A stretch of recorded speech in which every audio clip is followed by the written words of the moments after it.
ദൈവനാമം മഹത്വപ്പെടുമാറാകട്ടെ. എന്നെ ശ്രവിക്കുന്ന എല്ലാ പ്രിയപ്പെട്ടവർക്കും കർത്താവായ യേശു ക്രിസ്തുവിൻ്റെ നാമത്തിലുള്ള നന്ദി ഈ സമയം അറിയിക്കുന്നു.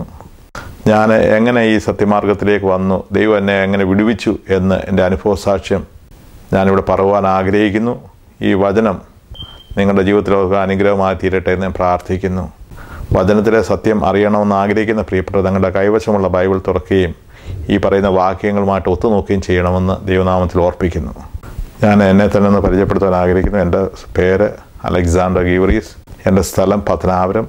ഞാൻ ഒരു ഓർത്തഡോക്സ് കുടുംബത്തിലാണ് ജനിച്ചു വളർന്നപ്പെട്ടത്. എന്നാൽ ഞാൻ ഈ സത്യം എങ്ങനെ അറിയുവാനിടയായി എന്നുള്ളതാണ് ഞാനിവിടെ പറയുവാൻ ആഗ്രഹിക്കുന്നത്. അതിനുള്ള ബന്ധത്തിൽ ഒരു വാക്യം വായിപ്പാനായിട്ട് ഞാൻ ആഗ്രഹിക്കുന്നു. യോഹന്നാൻ എഴുതിയ സുവിശേഷം 8-ാം അധ്യായം അതിൻ്റെ 32-ാമത്തെ വാക്യം. നിങ്ങൾ സത്യം അറിയുകയും ആ സത്യം നിങ്ങളെ സ്വതന്ത്രമാക്കുകയും ചെയ്യുന്ന ദൈവത്തിൻ്റെ വചനം പറയുന്നു. തുടർന്ന് ഒരു വചനം കൂടെ വായിക്കുന്നു. അതിൻ്റെ 36-ാമത്തെ വാക്യം. പുത്രൻ നിങ്ങളെ സ്വാതന്ത്ര്യപ്പെടുത്തിയാൽ സാക്ഷാൽ നിങ്ങൾ സ്വതന്ത്രരാകുന്നു. ഞാൻ മുമ്പേ പറഞ്ഞ പോലെ എൻ്റെ ഓർത്തഡോക്സ് കുടുംബത്തിലാണ് ജനിച്ചു വളർന്നപ്പെട്ടത്. എൻ്റെ കുടുംബത്തിൽ തന്നെ ഈ ഓർത്തഡോക്സ് സഭയിലെ അച്ഛന്മാരുള്ള വീടാണ്. ഇപ്പോഴും അച്ഛന്മാർ അവിടെയുണ്ട്. എൻ്റെ അമ്മയുടെ ഭവനവും എടുത്ത് പഠിച്ചാൽ അവിടെ അച്ഛന്മാരും ഇറമ്പാച്ചന്മാരും കന്യാസ്ത്രീകളും ഉള്ള വീടാണ്. ഞാൻ നാട്ടിലായ സമയത്ത് എനിക്ക് അവിടെ സൺഡേ സ്കൂൾ പഠിപ്പാനുള്ള അവസരം ലഭിച്ചു. തുടർന്ന് 1986 മെയ് മാസം അമേരിക്കയിലേക്ക് കടന്നു വരുവാൻ ഇടയായി. ഡാലസിലാണ് ഞാൻ വന്നത്.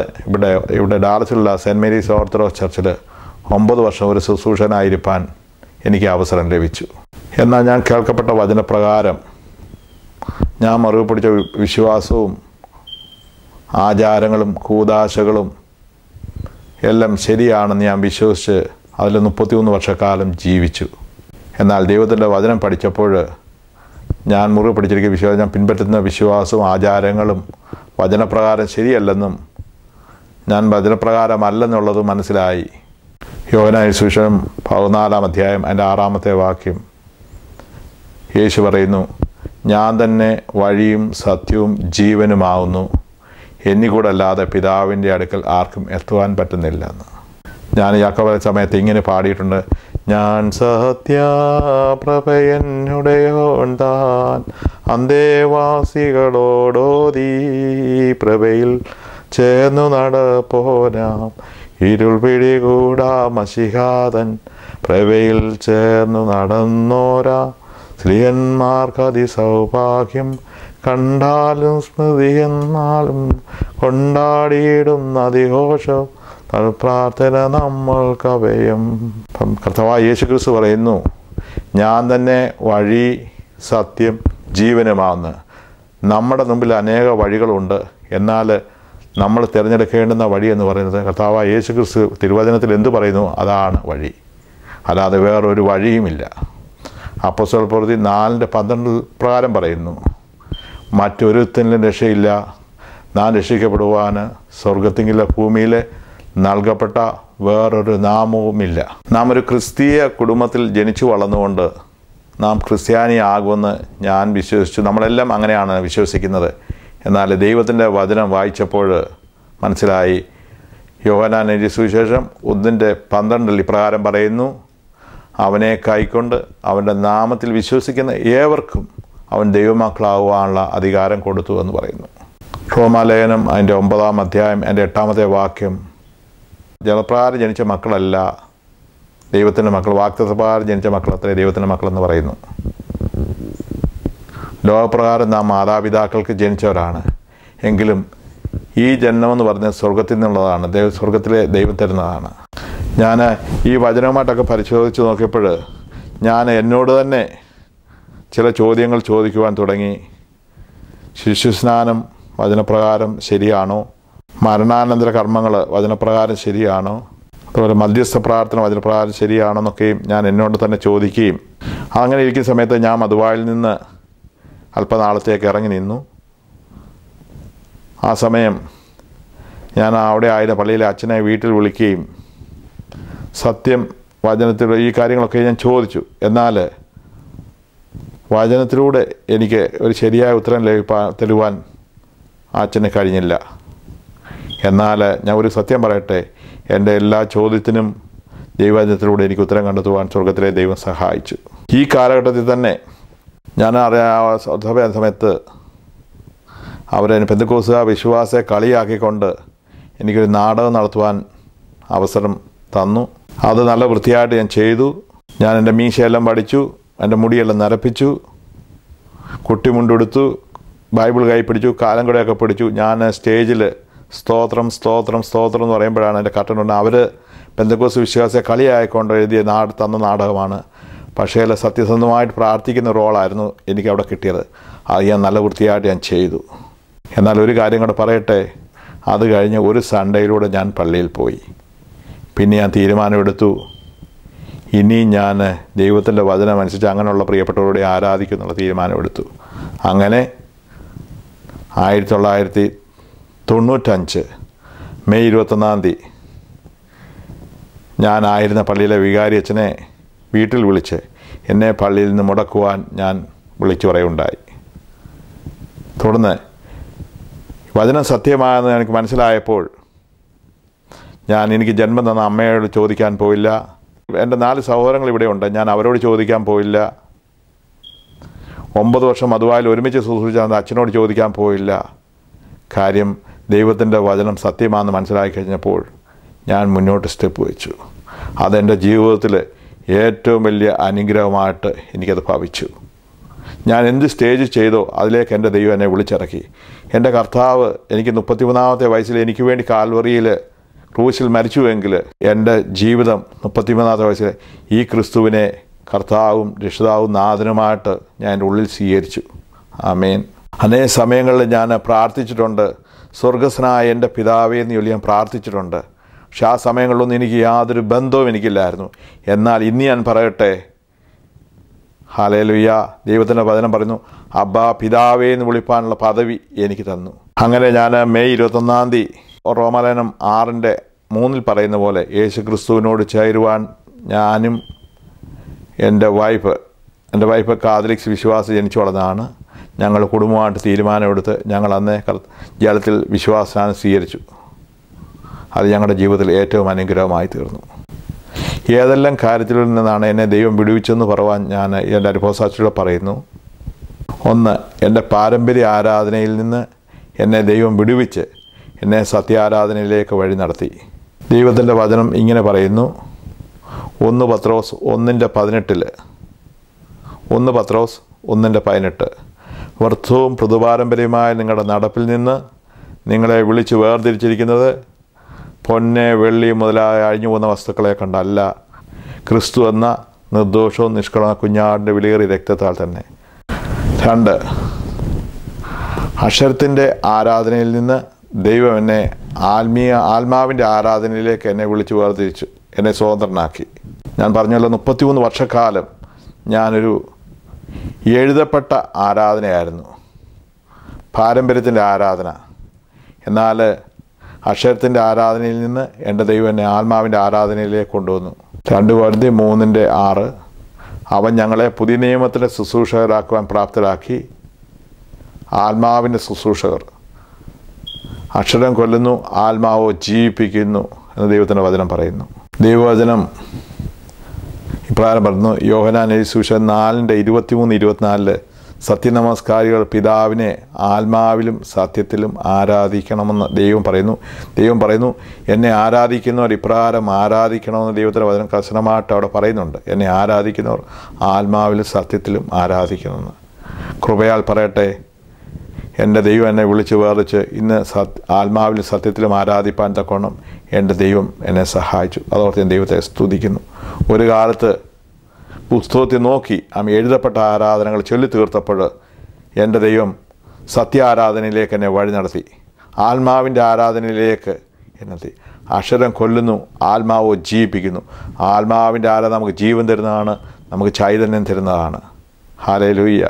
3-ാമതായി പറയാനുള്ളത് മധ്യസ്ഥ പ്രാർത്ഥന, മരിച്ചവരോടുള്ള പ്രാർത്ഥന. ഇതിൽ നിന്നെല്ലാം എന്നെ എൻ്റെ ദൈവം സ്വതന്ത്രമാക്കി. കഴിഞ്ഞ 33 വർഷക്കാലം ഞാൻ അനേകം മധ്യസ്ഥന്മാരോട് പ്രാർത്ഥിച്ചിട്ടുള്ള വ്യക്തിയാണ്. അനേകത്ത് പോയി നേർച്ചകാഴ്ചകൾ ഇട്ട വ്യക്തിയാണ്. അനേക കബറിടങ്ങളിൽ പോയി പ്രാർത്ഥിച്ചിട്ടുള്ള വ്യക്തിയാണ്. അതുമല്ല, അനേകരെ ബസ് പിടിച്ച് വേളാങ്കണ്ണി, മലയാറ്റൂർ, കോട്ടയം, മണർകാട്, പതുളി, അനേക പരുമല, ഇങ്ങനെയുള്ള സ്ഥലങ്ങളിലൊക്കെ ഞാൻ കൊണ്ടുപോയിട്ടുണ്ട്. അവിടെയെല്ലാം ഞാൻ പോയിട്ടുമുണ്ട്. എന്നാൽ 1 തീമോഥെയോസ് 2:5 ഇപ്രകാരം പറയുന്നു, ദൈവത്തിനും മനുഷ്യർക്കിടയിൽ മധ്യസ്ഥൻ ഒരുവനത്രേ, അവൻ പുത്രനായ ദൈവം. ആമേൻ. നമുക്ക് വേണ്ടി ഒരു മധ്യസ്ഥനേ ഉള്ളൂ, ഒന്നിലധികം മധ്യസ്ഥന്മാരല്ല. ഞാൻ ശുശ്രൂഷയിലായിരുന്ന സമയത്ത് ഞാൻ അച്ഛൻ ചെല്ലി ഇപ്രായം ചെല്ലും, പരിശുദ്ധനായ ഏക പിതാവും പരിശുദ്ധനായ ഏകപുത്രനും പരിശുദ്ധനായ റൂഹായും ഇല്ല എന്ന് ബഹുമാനപ്പെട്ട അച്ഛൻ പറയുമ്പോൾ ശുശ്രൂഷക്കാരായ ഞങ്ങളും ജനങ്ങളും ഒരുമിച്ച് ചേർന്ന് പറയും ആമീൻ. ആമീൻ്റെ അർത്ഥം അപ്രകാരം തന്നെ. പിന്നെ എൻ്റെ ഒരു അനുഭവം പറയാം. ഞാൻ അന്ന് വിശ്വാസത്തിൽ ഇതുപോലെ തിരുമേനിമാരുടെയൊക്കെ കൽപ്പന വരുമ്പോൾ മെഴുതിരി പിടിക്കുന്നൊരു പരിപാടിയുണ്ട്. അപ്പോൾ ഒരു പ്രാവശ്യം ബാബാരിമേനിയുടെ കൽപ്പന വായിച്ചപ്പം മെഴുതിരി എടുത്തോണ്ടാകുമ്പോൾ ഞാൻ എടുത്തില്ല. കാര്യം നമ്മൾ അതിനു മുമ്പ് ചെല്ലുന്നു, ദൈവം ഒരുവനത്രേ, ദൈവത്തിനും മനുഷ്യർക്കിടയിൽ മധ്യസ്ഥൻ ഒരുവനത്രേ, അവൻ പുത്രനായ യേശു. പിന്നെ നമ്മൾ പരിശുദ്ധനായ ഏക പിതാവും പരിശുദ്ധനായ ഏകപുത്രൻ പരിശുദ്ധനായ റൂഹ അല്ല എന്ന് പറഞ്ഞ് തീർന്നിട്ട് അതേ വാഗുകൊണ്ട് തന്നെ പരിശുദ്ധനായ ഇന്നാരെന്ന് പറയും നമ്മൾ പ്രാർത്ഥിക്കുമ്പോൾ അത് ദൈവവചനവുമായിട്ട് അതിന് ഒരു നിരപ്പും വരുന്നില്ല. 2, ഞാനിങ്ങനെ പാടിയിട്ടുണ്ട്, പരിശുദ്ധന്മാരെ നിങ്ങൾ പ്രാർത്ഥിപ്പീൻ കർത്താവോടായി, അടികളെയും നിൻ കോപത്തിൻ വടികളെയും മായ്ച്ചിടേണം. അപ്പം പരിശുദ്ധന്മാരോടുള്ള പ്രാർത്ഥന, ദൈവവചനത്തിൽ ഒറ്റ മധ്യസ്ഥനേ ഉള്ളൂ, അത് കർത്താവായ യേശു ക്രിസ്തുവാണ്. 1 യോഹന്നാൻ 2:2 ദൈവവചനം ഇപ്രകാരം വന്നു, കുഞ്ഞുങ്ങളെ നിങ്ങൾ പാപം ചെയ്ത്, ഒരുവൻ പാപം ചെയ്തെങ്കിലോ യേശു എന്ന മധ്യസ്ഥൻ നമുക്ക് പിതാവിൻ്റെ സന്നിധിയിലുണ്ടെന്ന് ദൈവത്തിൻ്റെ വചനം പറയുന്നു. അപ്പം തിരുവചനത്തിലൂടെ എനിക്ക് കണ്ടെത്തുവാൻ കഴിഞ്ഞത്, കാര്യം അനേക സമയങ്ങളിൽ എന്നെ പഠിപ്പിച്ച മത്തായി സുവിശേഷം 15-ാം അധ്യായത്തിൽ ഇപ്രകാരം ഒരു വാക്യം പറയുന്നു, അവർ മാനുഷ്യമായ കൽപ്പനകളും ഉപദേശങ്ങളും പഠിപ്പിച്ചുകൊണ്ട് എന്നെ വ്യർത്ഥമായി ഭജിപ്പിക്കുന്നുവെന്ന് കർത്താവായ യേശു ക്രിസ്തു തന്നെ പറയുന്നുണ്ട്. അപ്പോൾ അന്ന് വചനം അറിയായാൽ ഞാൻ ഈ കാര്യങ്ങളൊക്കെ ചെയ്തു, അനേക മധ്യസ്ഥന്മാരോട് പ്രാർത്ഥിക്കുകയൊക്കെ ചെയ്തു. എന്നാൽ ദൈവവചനത്തിലൂടെ കണ്ടെത്താൻ സാധിച്ചു, ഏക മധ്യസ്ഥനേ ഉള്ളൂ, അത് കർത്താവായ യേശു ക്രിസ്തു മാത്രമാണ്. ആമേൻ. അല്ലാതെ അനേക മധ്യസ്ഥന്മാരില്ല. 2ാമതായിട്ട് തന്നെ ദൈവം പിടിച്ചു, നേർച്ച കാഴ്ചകളിൽ തന്നെ ദൈവം പിടിച്ചു. ഈ ദൈവത്തെ കാണുവാൻ ആമേൻ ഞാൻ അനേക സ്ഥലങ്ങളിൽ പോയിട്ടുണ്ട്, അനേക പള്ളികളിൽ പോയിട്ടുണ്ട്, അനേക മലകളിൽ പോയിട്ടുണ്ട്. അന്നൊന്നും വചനം എനിക്കറിയത്തില്ലായിരുന്നു. എന്നെ കേൾക്കുന്ന പ്രിയപ്പെട്ടവർ ഞാൻ പറയട്ടെ, ദൈവത്തിൻ്റെ വചനം ഇപ്രകാരം പറയുന്നു, മത്തായി 18:20, 2-3 പേർ എൻ്റെ നാമത്തിൽ കൂടി വരുന്നിടത്തൊക്കെയും അവരുടെ മധ്യത്തിൽ ഞാനുണ്ടെന്ന് യേശു പറയുന്നു. മത്തായി സുവിശേഷം 18:20, 2-3 പേർ എൻ്റെ നാമത്തിൽ കൂടി വരുന്നിടത്തൊക്കെയും അവരുടെ മധ്യത്തിൽ ഞാനുണ്ട്. 40-ാം സങ്കീർത്തനത്തിൽ ഇപ്രകാരം ദാവീദ് പറയുന്നു, ഞാൻ യഹോവയ്ക്കായി കാത്തിരുന്നു, അവൻ എങ്കിലേക്ക് ചാഞ്ഞിറങ്ങി വന്ന് എൻ്റെ നിലവിളി കേട്ടു. ഒരു സമയത്ത് ഞാൻ ഈ ദൈവത്തെയൊക്കെ കാണുവാൻ അനേക മലകളിൽ പോവുകയും അനേക പള്ളികളിൽ പോവുകയും നേർച്ച ഇടുകയൊക്കെ ചെയ്തിട്ടുണ്ട്. എന്നാൽ ഞാൻ ഇപ്പോൾ പറയുന്ന ദൈവത്തെക്കുറിച്ച് ഞാൻ പറയട്ടെ, അവനെ കാണുവാൻ നാം എങ്ങും പോകണ്ട, ഒരു മലയിലും ഒരു പള്ളികളിലും പോകണ്ട, നാം ആയിരിക്കുന്ന സ്ഥാനത്തേക്ക് അവൻ ഇറങ്ങി വരുന്ന ദൈവമാണ് നമ്മുടെ ദൈവം എന്ന് എനിക്ക് തിരുവചനത്തിലൂടെ കാണുവാൻ ഇടയായി. അതിനായിട്ട് ഞാൻ ദൈവത്തെ സ്തുതിക്കുന്നു. പുറപ്പാട് പുസ്തകം 20-ാം അധ്യായം 3-4 വാക്യങ്ങൾ, നിൻ്റെ ദൈവമായ കർത്താവ് ഞാനാകുന്നു, ഞാനൊഴികെ അന്യ ദൈവങ്ങൾ നിനക്കുണ്ടാകരുത്. യാതൊന്നിൻ്റെയും പ്രതിമ ഉണ്ടാക്കുകയോ അതിനെ നമസ്കരിക്കുകയോ ചെയ്യില്ലെന്ന് ദൈവം കർശനമായിട്ട് അവിടെ പറയുന്നതായിട്ട് നമുക്ക് കാണാൻ കഴിയുന്നു. ആവർത്തന പുസ്തകം 4-ാം അധ്യായം അതിൻ്റെ 15, 16, 17 വാക്യങ്ങളിൽ ദൈവത്തിൻ്റെ വചനം ഇപ്രകാരം പറയുന്നു, നിങ്ങൾ നന്നായി സൂക്ഷിച്ചോളൂ, യഹോവ ഹോരേബിൽ തീയുടെ നടുവിൽ നിന്ന സമയത്ത് നിങ്ങൾ യാതൊന്നിൻ്റെ രൂപമോ സാദൃശ്യമോ കണ്ടില്ലല്ലോ. ആകയാൽ നിങ്ങൾ യാതൊന്നിൻ്റെ, മനുഷ്യൻ്റെ ആട്ട്, പക്ഷിയുടെ ആട്ട്, മൃഗങ്ങളുടെ ആട്ട്, യാതൊന്നിൻ്റെ രൂപങ്ങളോ നിങ്ങളുണ്ടാക്കി അതിനെ വന്ദിക്കുകയോ ഇവർ വിഗ്രഹം ഉണ്ടാക്കുകയോ സേവിക്കുകയോ ചെയ്യുന്ന ദൈവം കർശനമായിട്ട് അവിടെയും പറയുന്നതായിട്ട് നമുക്ക് കാണുവാൻ സാധിക്കും. ആവർത്തന പുസ്തകം 5-ാം അധ്യായത്തിൻ്റെ 5-ാം അധ്യായം 7, 8, 9 വാക്യത്തിൽ ഇത് തന്നെ പറയുന്നു, നിൻ്റെ ദൈവമായ കർത്താവ് ഞാനാവുന്നു, ഞാനൊഴികെ അന്യ ദൈവങ്ങൾ നിനക്ക് ഉണ്ടാകരുതെന്ന് ദൈവത്തിൻ്റെ വചനം പറയുന്നു. അപ്പം നമ്മൾ വിഗ്രഹാരാധന എന്ന് പറയുന്നത്, ഇല്ലെങ്കിൽ നമ്മളൊരു ഫോട്ടോയുടെ മുമ്പിൽ പോയി അതിനെ വണങ്ങുകയും അത് ദൈവത്തിന് കിടക്കേണ്ട മഹത്വം മറ്റുള്ളവർ കൊടുത്താൽ ദൈവം അത് ആഗ്രഹിക്കുന്നില്ല. റോമാലേഖനത്തിൽ ഇപ്രകാരം ഒരു വാക്യം പറയുന്നു, സൃഷ്ടിച്ചവനേക്കാൾ സൃഷ്ടിയെ ആരാധിക്കുന്ന ദൈവത്തിൻ്റെ വചനം പറയുന്നുണ്ട്. ഇപ്പോൾ കാലങ്ങളിൽ എൻ്റെ അമ്മ എന്നോട് പറഞ്ഞ് പഠിപ്പിച്ചിട്ടുണ്ട്, നീ പള്ളിയെ ഒന്നും നോക്കിയൊന്നും പറയല്ല, ദൈവം വസിക്കുന്ന ആലയമാണ് പള്ളി, അതുകൊണ്ട് പള്ളിയെ നോക്കിയൊന്നും പറയല്ലെന്ന്. അന്നൊന്നും എനിക്ക് വചനത്തിൻ്റെ ഗ്രാഹ്യങ്ങൾ അറിയുന്നില്ല, അവർ പറഞ്ഞ് കേട്ട് ഞാൻ വളർന്നു. എന്നാൽ ദൈവവചനം പഠിച്ചു കഴിഞ്ഞപ്പോൾ, സത്യം മനസ്സിലാക്കി കഴിഞ്ഞപ്പോൾ, യോഹന്നാൻ 15-ാം അധ്യായം 4-ാം വാക്യം, എന്നിൽ വസിപ്പീൻ ഞാൻ നിങ്ങളിലും വസിപ്പീൻ, എന്നിൽ വസിപ്പീൻ ഞാൻ നിങ്ങളിലും വസിക്കും. 1 കൊരിന്ത്യർ 3:16 വാക്യം ദൈവവചനം ഇപ്രകാരം പറയുന്നു, നിങ്ങൾ ദൈവത്തിൻ്റെ മന്ദിരമെന്നും ദൈവത്തിൻ്റെ ആത്മാവ് നിങ്ങളിൽ വസിക്കുന്നില്ല നിങ്ങൾ അറിയുന്നില്ലയോ? ദൈവം വസിക്കുന്നത് നമ്മുടെ ഹൃദയത്തിലാണ്. യാക്കോബിൻ്റെ പുസ്തകം എടുത്ത് പഠിച്ചു കഴിഞ്ഞാൽ അവിടെ പറയുന്നു, എന്നോട് അടുത്ത് വരുവീൻ ഞാൻ നിങ്ങളോടും അടുത്ത് വരുമെന്ന് ദൈവത്തിൻ്റെ വചനം അവിടെ കാണുവാൻ കഴിയും. അപ്പോസ്തല പ്രവൃത്തി 10-ാം അധ്യായം അതിൻ്റെ 25-26 വാക്യത്തിൽ കൊർന്നല്യോസിൻ്റെ ഭവനത്തിൽ പത്രോസ് കയറി ചെന്നപ്പോൾ കൊർന്നല്യോസ് അവൻ്റെ കാൽക്കൽ വീണപ്പോൾ അവൻ പറഞ്ഞു, എഴുന്നേക്ക്, ഞാനൊരു സാധാരണ മനുഷ്യനത്രയെന്ന് പറഞ്ഞു. എന്നാൽ ഇന്നത്തെ ആത്മീയഗോളം അങ്ങനെ പറയത്തില്ല. എന്നാൽ കർത്താവ് തന്നെ പത്രോസിലിയ പറയുന്നുണ്ട്, എഴുന്നേക്ക്, ഞാനൊരു സാധാരണ മനുഷ്യനാണെന്ന് പറയുന്നുണ്ട്. വെളിപാട് പുസ്തകം 22-ാം അധ്യായം അതിൻ്റെ 8-9 വാക്യത്തിൽ യോഹന്നാൻ വെളിപ്പെടുത്തി കൊടുത്ത ദൂതൻ്റെ മുമ്പിൽ യോഹന്നാൻ മുട്ടുമടക്കി വണങ്ങിയപ്പോൾ അവൻ പറഞ്ഞു, എഴുന്നേക്ക്, നീ ദൈവത്തെ മാത്രമേ ആരാധിക്കാവുന്ന ദൈവത്തിൻ്റെ വചനം പറയുന്നുണ്ട്. തുടർന്ന് നമ്മൾ വചനം പഠിക്കുമ്പോൾ യേശു കുഞ്ഞിനെ കാണുവാനായിട്ട് വിദ്വാൻമാർ എന്ന സമയത്ത് അവിടെ ഇപ്രകാരം പറയുന്നുണ്ട്, നക്ഷത്രം കണ്ടുകൊണ്ട് അധികം സന്തോഷിച്ചു. അവർ വീട്ടിൽ ചെന്ന് അമ്മ മറിയത്തോടുകൂടെ അവനെ വീണ് നമസ്കരിച്ചെന്ന് എഴുതിയിട്ടുണ്ട്. അവരെന്ന് അവിടെ പറയുന്നില്ല. നക്ഷത്രം കണ്ടുകൊണ്ട് വളരെ സന്തോഷിച്ചു, വീട്ടിൽ ചെന്ന് അമ്മയോടുകൂടി അവനെ വീണ് നമസ്കരിച്ചു എന്നവിടെ കാണാം. ഇതിൽ നിന്നെല്ലാം നമുക്ക് മനസ്സിലാക്കാമെന്ന് യേശു മാത്രമാണ് ആരാധനയ്ക്ക് യോഗ്യൻ. നമുക്ക് വേറെ മധ്യസ്ഥന്മാരോ കാര്യങ്ങളോ ഒന്നുമില്ല. നമ്മൾ അറിയാമ്മയുടെ കാലത്ത് നമ്മൾ പല കാര്യങ്ങൾ ചെയ്തിട്ടുണ്ട്. എന്നാൽ വചനം പഠിക്കുമ്പോൾ മാത്രമേ നമുക്ക് സത്യം മനസ്സിലാകത്തുള്ളൂ. ആ സത്യമാണ് കർത്താവായ യേശു ക്രിസ്തു. അതാണ് നമ്മെ സ്വതന്ത്രമാക്കുന്നത്. ഇതേപോലെ തന്നെ ഞാൻ യാക്കോബൻ സമയത്ത് ഞാൻ അറിയാമ്മയുടെ കാലത്ത് ഞാൻ ഇപ്രകാരം ചൊല്ലിയിട്ടുണ്ട് പൗരോഹിത്യത്തെക്കുറിച്ച്. ആദ്യാചാരത്വം കൈക്കൊണ്ടകറോൻ മോശയോടൊന്നിച്ചു സ്കറിയായിക്കത് നൽകി മൂശ സ്കറിയായ യോഹന്നാനേകി യോഹന്നാൻ കർത്താവിനും തൻ സ്ലീഹന്മാർക്കും നാനാ സൃഷ്ടിഭാഗങ്ങൾക്കേകി സ്ലീഹന്മാർ.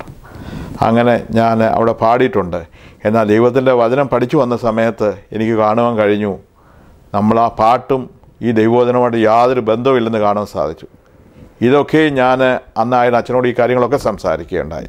എന്നാൽ ശരിയായ ഉത്തരം അദ്ദേഹത്തിന് എനിക്ക് ലഭിക്കാൻ സാധിച്ചില്ല. എന്നാൽ വചനം ഇപ്രകാരം തന്നെ നമ്മൾ പാടുന്നു, ആദ്യാചാരത്വം കൈക്കൊണ്ടകറോൻ മോശയോട് ഒന്നിച്ചു. ആദ്യ ഭാവമൊക്കെ ശരിയാണ്. പഴയ നിയമകാലം എടുത്തു കഴിഞ്ഞാൽ ലേവ്യ കുടുംബത്തിൽ നിന്നാണ് പുരോഹിതന്മാരെ എടുക്കുന്നത്. ആമീൻ. അഹരോനെ തിരഞ്ഞെടുത്തു, സക്രിയാവ് വന്നു. സക്രിയാവിലൂടെ അവിടെ പാടി പ്രകാരം യോഹന്നാന് കൊടുക്കുന്നതാണ് പറയുന്നത്. അപ്പം പഴയ നിയമകാലത്ത് അഹരോനെ എടുത്തു, പിന്നെ സക്രിയാവിനെ എടുത്തു. സക്രിയാവ് യോഹന്നാന് കൊടുത്തെന്നാണ് ദൈവത്തിൻ്റെ വചനം പാട്ട് പാടിയത്. എന്നാൽ ഒരു കാര്യം പറയട്ടെ, യോഹന്നാൻ അപ്പൻ്റെ ശുശ്രൂഷ ചെയ്യാനോ ആ പൗരോഹിത്യം വാങ്ങിക്കാനോ അവിടെ നിന്നില്ല. യോഹന്നാൻ്റെ കംപ്ലീറ്റ് ശുശ്രൂഷ മരുഭൂമിയിലായിരുന്നു. അവൻ കാട്ടുതേനും വെട്ടുക്കിളിയുമാണ് അവിടെ ഭക്ഷിച്ചത്. മരുഭൂമിയിൽ ദൈവത്തിന് വേണ്ടി വഴിയൊരുക്കുന്ന ജോലിയായിരുന്നു യോഹന്നാനെ ദൈവം ഏൽപ്പിച്ചത്. എന്നാൽ യോഹന്നാൻ കർത്താവിന് കൊടുത്തെന്ന് പറയുമ്പോൾ എനിക്കറിയത്തില്ല അത് എവിടെ നിന്ന് എടുത്തതാണെന്ന് എനിക്കൊരു പിടുത്തവുമില്ല. ഞാൻ 33 വർഷക്കാലം ഇതൊക്കെ ചൊല്ലിക്കൂട്ടി. എന്നാൽ ഇത് വചനവുമായിട്ട് യാതൊരു ബന്ധവുമില്ല. യോഹന്നാൻ കർത്താവിന് പൗരോഹിത്യം കൊടുത്തിട്ടില്ല. എന്നാൽ അഹരോന്, മോശ, സക്രിയാവ് അത്രയും ശരിയാണ്. ആ ഭാഗങ്ങളൊക്കെ ശരിയാണ്. എന്നാൽ ബാക്കി ഭാഗം ഈ പാടുമായിട്ട് എൻ്റെ അടുത്ത് അച്ഛൻ ചോദിക്കുമായിരുന്നു, അലക്സ് എങ്ങനെയുണ്ട് കുർബാന? ഞാൻ പറയാം, അച്ഛൻ ചെറുത് അപ്പം എത്രയും ഇമ്പമായിട്ട് നമ്മൾ ചൊല്ലി തീർക്കുന്നത് അത്രയും അനുഗ്രഹമാണെന്നാണ് ഞാനും ആദ്യം വരെ വിചാരിച്ചത്. പക്ഷേ ദൈവത്തിൻ്റെ വചനം വെച്ച് പാടുന്നതും ഈ വചനവുമായിട്ട് ഒരു ബന്ധവുമില്ല. എബ്രായലേഖനം 4-ാം അധ്യായം അതിൻ്റെ 15-ഉം 16-ഉം വാക്യത്തിൽ ഇപ്രകാരം കാണും, നമുക്കുള്ള മഹാപുരോഹിതനോ പാപം ഒഴിച്ച് നമുക്ക് സകലത്തിലും മതിയായവനാണ്, നമ്മൾ സമനാണ്. ഇപ്പോഴും ഞാൻ പറയട്ടെ, അബ്ബാ പിതാവേ എന്ന് വിളിപ്പാൻ തക്കണം ഏത് സമയം ഒരു പൊടിക്കുഞ്ഞിന് തൻ്റെ പിതാവിൻ്റെ അടുത്ത് ചെല്ലുന്ന പോലെ തന്നെ നമുക്ക് ഏത് സമയവും അവൻ്റെ പാദപീഠങ്ങൾ ചെല്ലുവാൻ നമുക്ക് അവസരമുണ്ട്. എന്നാൽ ഞാൻ യാക്കോബായ സമയത്ത് മറ വലിക്കുമായിരുന്നു. ഇപ്പോഴും കർത്താവായ യേശു, ഞാൻ ചിന്തിച്ചില്ല, കർത്താവായ യേശു ക്രിസ്തു ഈ ഭൂമിയിൽ വന്നതുകൊണ്ട് ഒരു പ്രയോജനമില്ല. കാര്യം ഒരു കൂട്ടം ആൾക്കാർ പ്രാകാരത്തിൽ ഐക്യലായിൽ നിൽക്കുന്നു, ഞങ്ങൾ വിശുദ്ധ മബ്ദഹായിൽ നിൽക്കുന്നു. ചില സമയത്ത് മറ വലിക്കുമ്പോൾ മാത്രമേ അവിടെ കാണുവാൻ പറ്റത്തുള്ളൂ. പക്ഷേ കർത്താവായ യേശു ക്രിസ്തു വന്നതോടുകൂടി നമ്മൾ തിരുവചനം പഠിക്കുമ്പോൾ ജനം പാപത്തിന് അടിമപ്പെട്ടു പോയി. എന്നാൽ ഈ പാപത്തിൽ നിന്നുള്ള ജനത്തെ വീണ്ടെടുപ്പാൻ പിതാവായ ദൈവം പുത്രനെ ഈ ലോകത്തിലേക്ക് അയച്ചായിട്ട് ദൈവത്തിൻ്റെ വചനം നമുക്ക് കാണുവാൻ കഴിയുന്നു. അപ്പം കർത്താവ് യേശു ക്രിസ്തു വന്നത് ഈ പാപത്തിൽ നിന്ന് അടിമപ്പെട്ട മനുഷ്യനെ ദൈവവുമായിട്ട് നിരപ്പിക്കാനാണ് കന്യാമറിയാമിലൂടെ പുത്രൻ ഈ ലോകത്തിലേക്ക് വന്നത്. ഇപ്പോഴും നമ്മൾ ഐക്യലായി തന്നെ നിൽക്കുകയാണെങ്കിൽ ഞാൻ പാപിയാണെന്ന് എപ്പോഴും പറഞ്ഞുകൊണ്ടിരിക്കേണ്ട കാര്യമില്ല. ഞാൻ പറഞ്ഞു, പാപിയായ എന്നോട് കരുണ തോന്നുന്നു കഴിഞ്ഞ 33 വർഷക്കാലം പറഞ്ഞു. എന്നാൽ പിന്നെ എന്നെ സ്വർഗത്തിലെ ദൈവം അങ്ങനെ പറയാൻ എനിക്ക് അവസരം ഇടയാക്കിയില്ല. ഞാൻ മുമ്പേ പറഞ്ഞ പോലെ യോഹന്നാൻ 1:12 പറഞ്ഞ പോലെ അവനെ കൈക്കൊണ്ട് അവൻ്റെ നാമത്തിൽ വിശ്വസിക്കുന്ന ഏവർക്കും അവൻ മക്കളാവാനുള്ള അധികാരം കൊടുത്തു.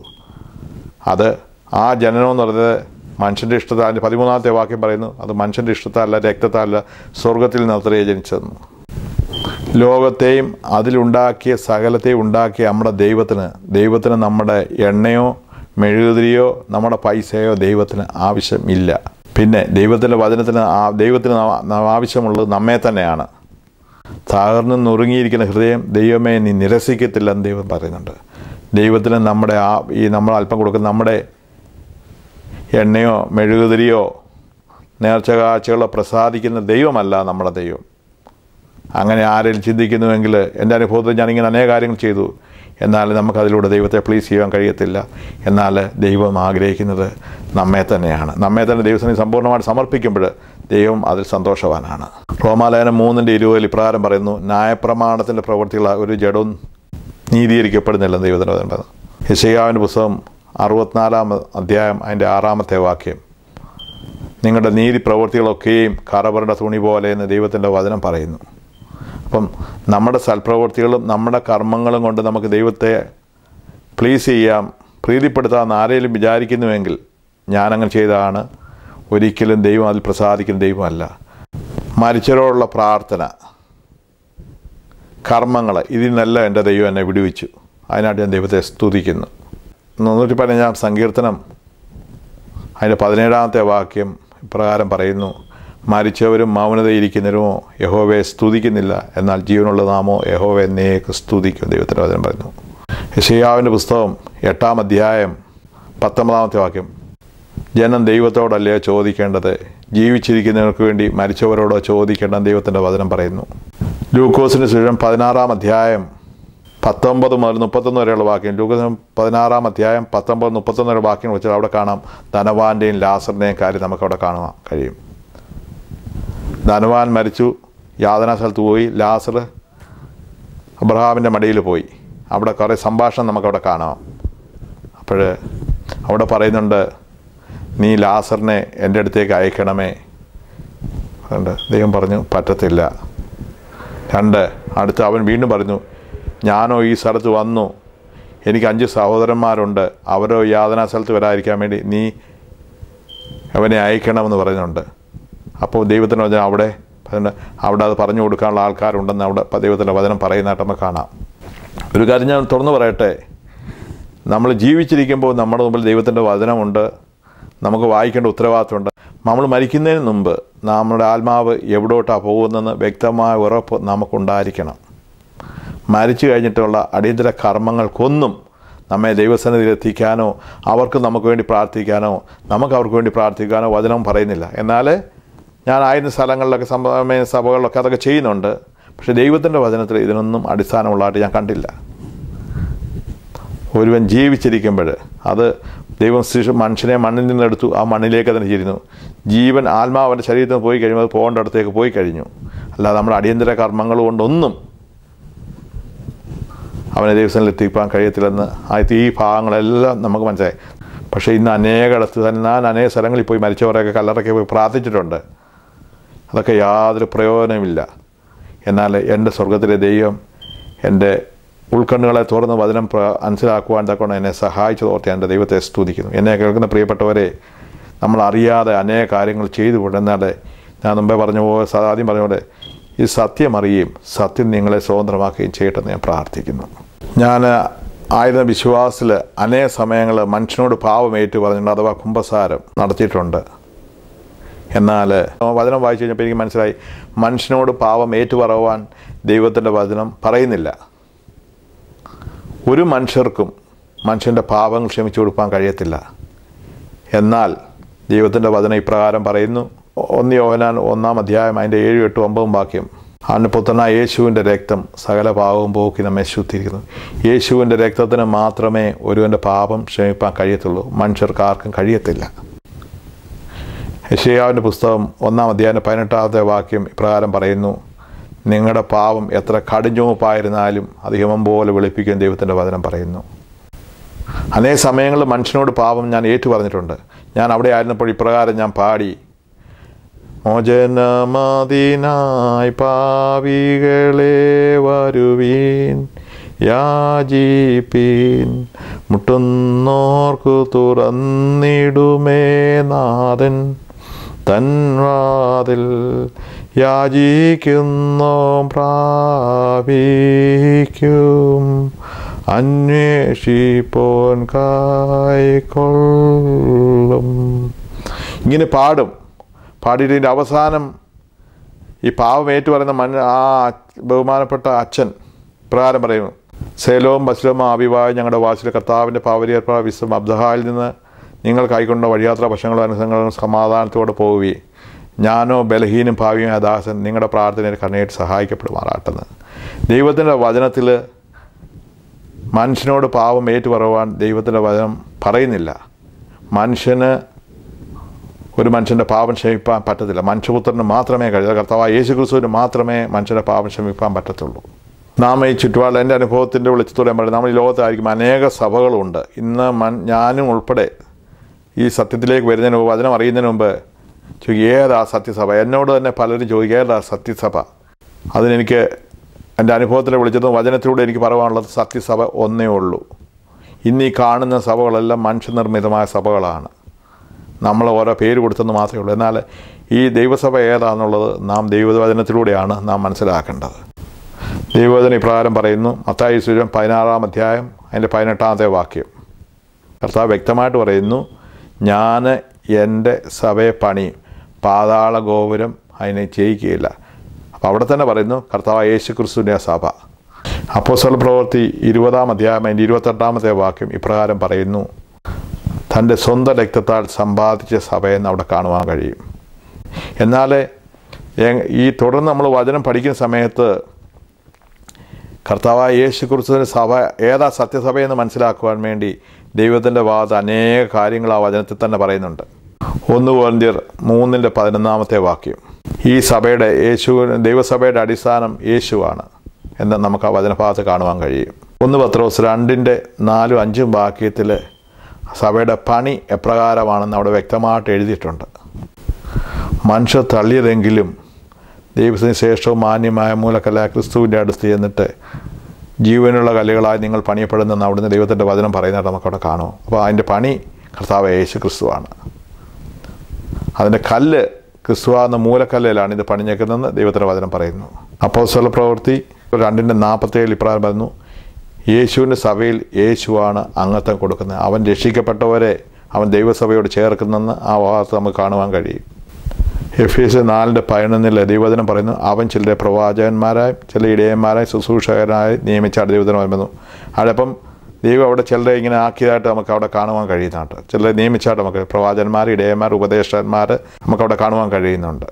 1 കൊരിന്ത്യർ 1:14-26 വാക്യത്തിൽ ദൈവസഭയുടെ കൂടിവരവിൽ എന്തെല്ലാം കാര്യങ്ങളുണ്ടെന്ന് അവിടെ വ്യക്തമായിട്ട് പറയുന്നതായിട്ട് നമുക്ക് കാണാം. നിങ്ങൾ കൂടി വരുമ്പോൾ ഒരുത്തൻ സങ്കീർത്തനമുണ്ട്, ഉപദേശമുണ്ട്, അന്യഭാഷയുണ്ട്, വ്യാഖ്യാനമുണ്ട്, ഇങ്ങനെയുള്ള കാര്യങ്ങളൊക്കെയും കൂടിവരലുണ്ട് യേശുവിൻ്റെ സഭയിൽ.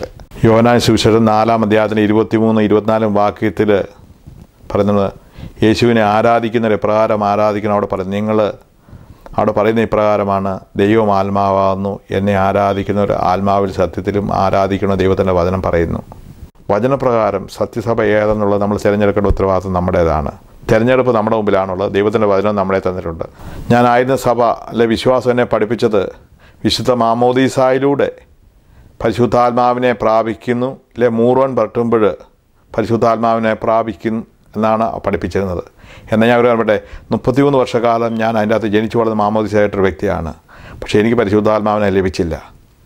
എൻ്റെ വീട്ടിലാർക്കും ലഭിച്ചില്ല. ഞാൻ ആരും സഭയിലും ആർക്കും പരിശുദ്ധാത്മാവിനെ ലഭിച്ചായിട്ട് ഞാൻ കണ്ടിട്ടില്ല. എന്നാൽ ഞാൻ രക്ഷിക്കപ്പെട്ട ക്രിസ്തുവിനെ രക്ഷകനും നാഥനുമായി സ്വീകരിച്ച് ഞാൻ എൻ്റെ പാപം ഏറ്റുപറഞ്ഞ് ഞാൻ വിശ്വാസനാനം സ്വീകരിച്ച എൻ്റെ 5-ാമത്തെ ദിവസം എന്നെ ദൈവം എൻ്റെ പരിശുദ്ധാത്മാവിനാൽ നിറച്ചു. എൻ്റെ വൈഫിനെ നിറച്ചു. ഇന്നും ദൈവം തൻ്റെ പരിശുദ്ധാത്മാവിനെ തൻ്റെ ജനത്തിന്മേൽ പകരുന്നതായിട്ട് ഇന്നും ദൈവം തൻ്റെ വാഗ്ദത്തം നിറവേറിക്കൊണ്ടിരിക്കുന്നു. എന്നാൽ ഞാൻ 33 വർഷക്കാലം പരിശുദ്ധാത്മാവിന് വേണ്ടി മുട്ടുകുത്തി കുറിയലായിസോ എന്ന് പറഞ്ഞ് ഞാൻ പരിശുദ്ധാത്മാവിന് വേണ്ടി പ്രാർത്ഥിച്ചിട്ടുണ്ട്. എൻ്റെ ഫാമിലിയിലുള്ളവർ, എൻ്റെ വീട്ടുകാരൊക്കെ പ്രാർത്ഥിച്ചിട്ടുണ്ട്. എന്നാൽ എനിക്ക് അന്നൊന്നും ലഭിച്ചില്ല. എന്നാൽ ദൈവത്തിൻ്റെ വചനപ്രകാരം അപ്പോസ്തലപ്രവൃത്തി പറയുന്നത്, നിങ്ങൾ മാനസാന്തരപ്പെട്ട് നിങ്ങളുടെ പാവങ്ങളുടെ മോചനത്തിനായി ഓരോരുത്തൻ യേശു ക്രിസ്തുവിൻ്റെ നാമത്തിൽ സ്നാനമേൽപ്പി, എന്നാൽ പരിശുദ്ധാത്മാവെന്ന ദാനം ലഭിക്കുക ദൈവത്തിൻ്റെ വചനം പറഞ്ഞു. ഞാൻ സ്നാനപ്പെട്ടതിൻ്റെ 5-ാമത്തെ ദിവസം എന്നെ പരിശുദ്ധാത്മാവിനെ നിറച്ചു. അതിനായിട്ട് ഞാൻ ദൈവത്തെ സ്തുതിക്കുന്നു. എന്നെ കേൾക്കുന്ന പ്രിയപ്പെട്ടവരെ, വചനപ്രകാരം ദൈവത്തിൻ്റെ വചനം നമ്മൾ പാപങ്ങൾ ഏറ്റുപറഞ്ഞ് സ്നാനപ്പെട്ട് നമ്മൾ മുമ്പോട്ട് ജീവിക്കുമ്പോൾ ദൈവം തൻ്റെ പരിശുദ്ധാത്മാവിനാൽ നിറയ്ക്കും. ഇന്നും ദൈവത്തിൻ്റെ വാഗ്ദത്തം തൻ്റെ ജനത്തിന്മേൽ നിറവേറിക്കൊണ്ടിരിക്കുന്നു. ദൈവത്തിൻ്റെ വചനം പഠിച്ചപ്പോൾ മനസ്സിലായി, ഒരു വ്യക്തി വീണ്ടും ജനിക്കണം അഥവാ മാനസാന്തരപ്പെടണമെന്ന് ദൈവത്തിൻ്റെ വചനം പറയുന്നുണ്ട്. ഞാനായിരുന്ന സഭയിൽ മാമോദീസായിലൂടെയാണ് വീണ്ടും ജനിക്കുന്നത് എന്നെ പഠിപ്പിച്ചിരുന്നു. എന്നാൽ മാമോദീസായിലൂടെ വീണ്ടും ജനിക്കുന്നില്ല.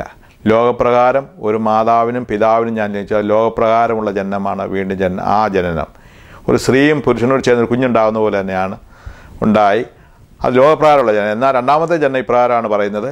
ദൈവത്തിന് ഇപ്രകാരം പറഞ്ഞ്, കെടുന്ന ബീജത്താലല്ല കെടാത്തതിനാൽ ജീവിക്കുന്ന നിലനിൽക്കുന്നതുമായ നിത്യവചനത്താൽ നിങ്ങൾ വീണ്ടും ജനിച്ചിരിക്കുന്നു. അപ്പം നമ്മൾ യോഹന്നാന്റെ സുവിശേഷം 16-ാം അധ്യായത്തിൽ പറഞ്ഞു, പാപത്തെക്കുറിച്ച് നീതിയെക്കുറിച്ച് ബോധ്യം വരുത്തുന്ന പരിശുദ്ധാത്മാവ്. പരിശുദ്ധാത്മാവ് വരുമ്പോൾ പാപത്തെക്കുറിച്ച് നീതിയെക്കുറിച്ച് നമുക്ക് ബോധ്യപ്പെടുത്തുന്ന ദൈവത്തിൻ്റെ വചനം പറയുന്നത്. അപ്പം ദൈവവചന കേൾവിയിലൂടെ പരിശുദ്ധാത്മാവിൻ്റെ സഹായത്തോടെ നമ്മുടെ പാപങ്ങൾ നമുക്ക് മനസ്സിലാക്കുകയും നമ്മുടെ പാപങ്ങൾ ദൈവസന്നിധിയിൽ ഏറ്റുപറയുകയും അങ്ങനെ ഏറ്റുപറഞ്ഞ് കഴിയുമ്പോഴാണ് ഈ കർത്താവായ യേശു ക്രിസ്തു നമ്മുടെ ഉള്ളിലേക്ക് വരുന്നത്. അങ്ങനെയാണ് നാം വീണ്ടും ജനിക്കുന്നത്. അതുതന്നെയാണ് മറിയ ചെയ്തത്. മറിയ അടുത്ത് ദൂതൻ വന്ന് പറഞ്ഞു, കൃപ നിറഞ്ഞവളെ നിനക്ക് വന്ദനം, കർത്താവ് നിന്നോടുകൂടെ എന്നൊക്കെ പറയുമ്പോൾ നിനക്ക് കുഞ്ഞുണ്ടാകാൻ പോകുന്നൊക്കെ പറഞ്ഞപ്പോൾ ചോദിച്ചു, ഞാൻ പുരുഷനെ അറിഞ്ഞിട്ടില്ല. പിന്നെ എങ്ങനെ ചോദിച്ചപ്പോൾ അവിടെ ദൂതൻ പറയുന്നത് ഇത് പരിശുദ്ധാത്മാവിനെ സംഭവിക്കുമെന്ന്. പിന്നെ അവൾ ഒരു ചോദ്യം ചോദിച്ചിട്ട് അവിടെ പറയുന്നില്ല. അവൾ പറഞ്ഞു, ഞാൻ നിൻ്റെ ദാസി, നിൻ്റെ ഇഷ്ടം പോലെ എനിക്ക് ഭവിക്കട്ടെ എന്ന് അവിടെ പറയാണ്ടായി. അവളെ തന്നെ ഏൽപ്പിച്ചു കൊടുത്തപ്പോൾ കർത്താവ് യേശു ക്രിസ്തു അവൾ ഉരുവായി. വെളിപാട് പുസ്തകം ഇങ്ങനെ പറയുന്നുണ്ട്. കർത്താവ് പറയുന്നത്, ഞാൻ വാതിൽക്കൽ നിന്ന് മുട്ടുന്നു, ആരെങ്കിലും എൻ്റെ ശബ്ദം കേട്ട് വാഴ്ത്തുക, ഞാൻ അവൻ എന്നോടും കൂടി അത്താഴം കഴിക്കും. ദൈവത്തിൻ്റെ വചനം പറയുന്നു. നമ്മുടെ ഹൃദയം ദൈവത്തിന് വേണ്ടി സമർപ്പിക്കുമ്പോഴാണ് നാം വീണ്ടും ജനിക്കുന്ന കർത്താവ് നമ്മുടെ ഉള്ളിൽ വരുന്നത്. എന്നാൽ 33 വർഷക്കാലം ക്രിസ്മസ് എന്ന് പറഞ്ഞ് ഞങ്ങളുടെ നാലാഴ്ച സമയത്ത് ഞാൻ മുളയൊക്കെ വെട്ടിക്കൊണ്ടുവന്ന് ഈറ വെട്ടിക്കൊണ്ട് നക്ഷത്രം ഉണ്ടാക്കി സ്റ്റാർ ഉണ്ടാക്കി ക്രിസ്തുവിന് കരോളിനൊക്കെ പാടാൻ പോയി. പക്ഷേ എൻ്റെ ജീവിതത്തിൽ ക്രിസ്തു എന്ന് പറയുന്നൊരു വ്യക്തി ജനിച്ചിട്ടില്ലായിരുന്നു. ക്രിസ്തുവിന് യാതൊരു സ്ഥാനമില്ലായിരുന്നു. എന്നാൽ പേരുകൊണ്ട് യാക്കോബായിലെ ക്രിസ്ത്യൻസ് പേരൻസിൻ്റെ മക്കളായതുകൊണ്ട് ക്രിസ്ത്യാനി എന്നൊരു പേര്, പക്ഷേ ക്രിസ്തു എൻ്റെ ഉള്ളിൽ വന്നിട്ടില്ലായിരുന്നു. ഇങ്ങനെ പറയാറുണ്ട്. അമേരിക്കയിലാണ് ഇപ്പം ഞാൻ. ഒബാമ എന്ന് പറയുന്നത് പ്രസിഡൻ്റാണെന്ന് എല്ലാവർക്കും അറിയാം. എന്നാൽ എൻ്റെ അടുത്ത് ചോദിച്ചാൽ ഒബാമയെ നേരിട്ട് അറിയാമോ എന്ന് ചോദിച്ചാൽ എനിക്കറിയത്തില്ല എന്ന് പറയുന്ന പോലെ ക്രിസ്തുവിനെ അറിയാം, പക്ഷേ എനിക്ക് ഒട്ടും അറിയത്തില്ല. നേരിട്ട് യഹോവ നല്ലവനെന്ന് രുചിച്ചറിയുന്നു, അവനെ ശരണം പ്രാപിക്കുന്ന പുരുഷൻ ഭാഗ്യവാനെന്ന്. നമ്മൾ യഥാർത്ഥമായിട്ട് അവനെ രുചിച്ചറിഞ്ഞെങ്കിൽ മാത്രമേ നമുക്ക് മനസ്സിലാക്കുവാൻ കഴിയത്തുള്ളൂ. അങ്ങനെ ക്രിസ്തു എന്നിൽ ഉരുവാൻ ഇടയായി. മത്തായി സുവിശേഷം 4:17 വാക്യം കർത്താവ് യേശു ക്രിസ്തു പറയുന്നു, സ്വർഗരാജ്യം സമീപിച്ചിരിക്കാൻ നിങ്ങൾ മാനസാന്തരപ്പെടുവീന്ന് ദൈവത്തിൻ്റെ വചനം പറയുന്നതായിട്ട് നമുക്ക് കാണാം. അപ്പോസ്തലർ 17:30 ദൈവത്തിൻ്റെ വചനം ഇപ്രകാരം വന്നു, അറിയാമയുടെ കാലങ്ങളെ അവൻ ഓർക്കാതെ വണ്ണം എല്ലായിടത്തും എല്ലാവരും മാനസാന്തരപ്പെടണമെന്ന് ദൈവത്തിൻ്റെ വചനം അവിടെ പറയുന്നതായിട്ട് നമുക്ക് കാണാം. 2 പത്രോസ് 3:9 ദൈവവചനം ഇപ്രകാരം പറയുന്നു, ചിലർ താമസമെന്ന് വിചാരിക്കുന്നില്ല, കർത്താവിൻ്റെ വാഗ്ദത്തം നിറവേറ്റാൻ താമസിക്കുന്നില്ല, എന്നാൽ എല്ലായിടത്തും എല്ലാവരും മാനസാന്തരപ്പെടണമെന്ന് ദൈവം ആഗ്രഹിക്കുകയും ദീർഘക്ഷമയോടെ കാത്തിരിക്കുകയും ചെയ്യുന്നുള്ള ദൈവത്തിൻ്റെ വചനമാണ്. അപ്പോൾ എല്ലാവരും വീണ്ടും ജനിക്കണം, ഇല്ല മാനസാന്തരപ്പെടണമെന്ന് ദൈവം ആഗ്രഹിക്കുകയും കാത്തിരിക്കുകയും ചെയ്യുന്നു. അതാണ് നിക്കോദീമോസിൻ്റെ അടുത്ത് പറയുന്നത്. നിക്കോദീമോസ് കർത്താവ് യേശു ക്രിസ്തുവിനെ കാണാൻ ചെന്നപ്പോൾ യോഹന്നാൻ 3:3 വാക്ക് പറയുന്നു, ആമീൻ ആമീൻ ഞാൻ നിന്നോട് പറഞ്ഞു, നീ വീണ്ടും ജനിച്ചില്ല എങ്കിൽ സ്വർഗരാജ്യം കാണുകയില്ല എന്ന് പറയുന്നുണ്ട്. വീണ്ടും പറയുന്നുണ്ട്, നീ വെള്ളത്താലും ആത്മാവിനാലും ജനിച്ചില്ലെങ്കിൽ സ്വർഗ്ഗരാജ്യത്തിൽ കടക്കുകയില്ലെന്ന് ദൈവത്തിൻ്റെ വചനം പറയുന്നുണ്ട്. ഞാൻ ഓർക്കണമേ, അവിടെ ചിന്തിക്കാൻ ഒരു വിഷയം, നിക്കോദീമോസ് എന്ന് പറഞ്ഞ ഒരു വ്യക്തിയാണ് ചെന്നത്. അപ്പോൾ അങ്ങനെയുണ്ട്, നിക്കോദീമോസിന് നീ പോകത്തില്ലെന്ന് പറഞ്ഞാൽ മതിയായിരുന്നു. പക്ഷേ കർത്താവ് യേശുക്രിസ്തു കണ്ടത്, ആമീൻ ആമീൻ, ഞാൻ നിന്നോട് പറയുന്നു, വീണ്ടും ജനിച്ചില്ലെങ്കിൽ സ്വർഗ്ഗരാജ്യത്തിൽ ആർക്കും പോകാൻ കഴിയത്തില്ലെന്ന് ദൈവത്തിൻ്റെ വചനം വ്യക്തമായിട്ട് പറയുന്നു. അത് സഭയുടെ സംഘടനയുടെ ഉപദേശമല്ല, അത് ദൈവത്തിൻ്റെ വചനം വായിക്കുമ്പോൾ മാത്രമേ നമുക്ക് മനസ്സിലാകത്തുള്ളൂ. തുടർന്ന് നാം എന്തിന് മാനസാന്തരപ്പെടണം, അതിൻ്റെ ആവശ്യം എന്താണ്? നമ്മൾ തിരുവചനം പഠിച്ചു കഴിഞ്ഞാൽ കാണാം.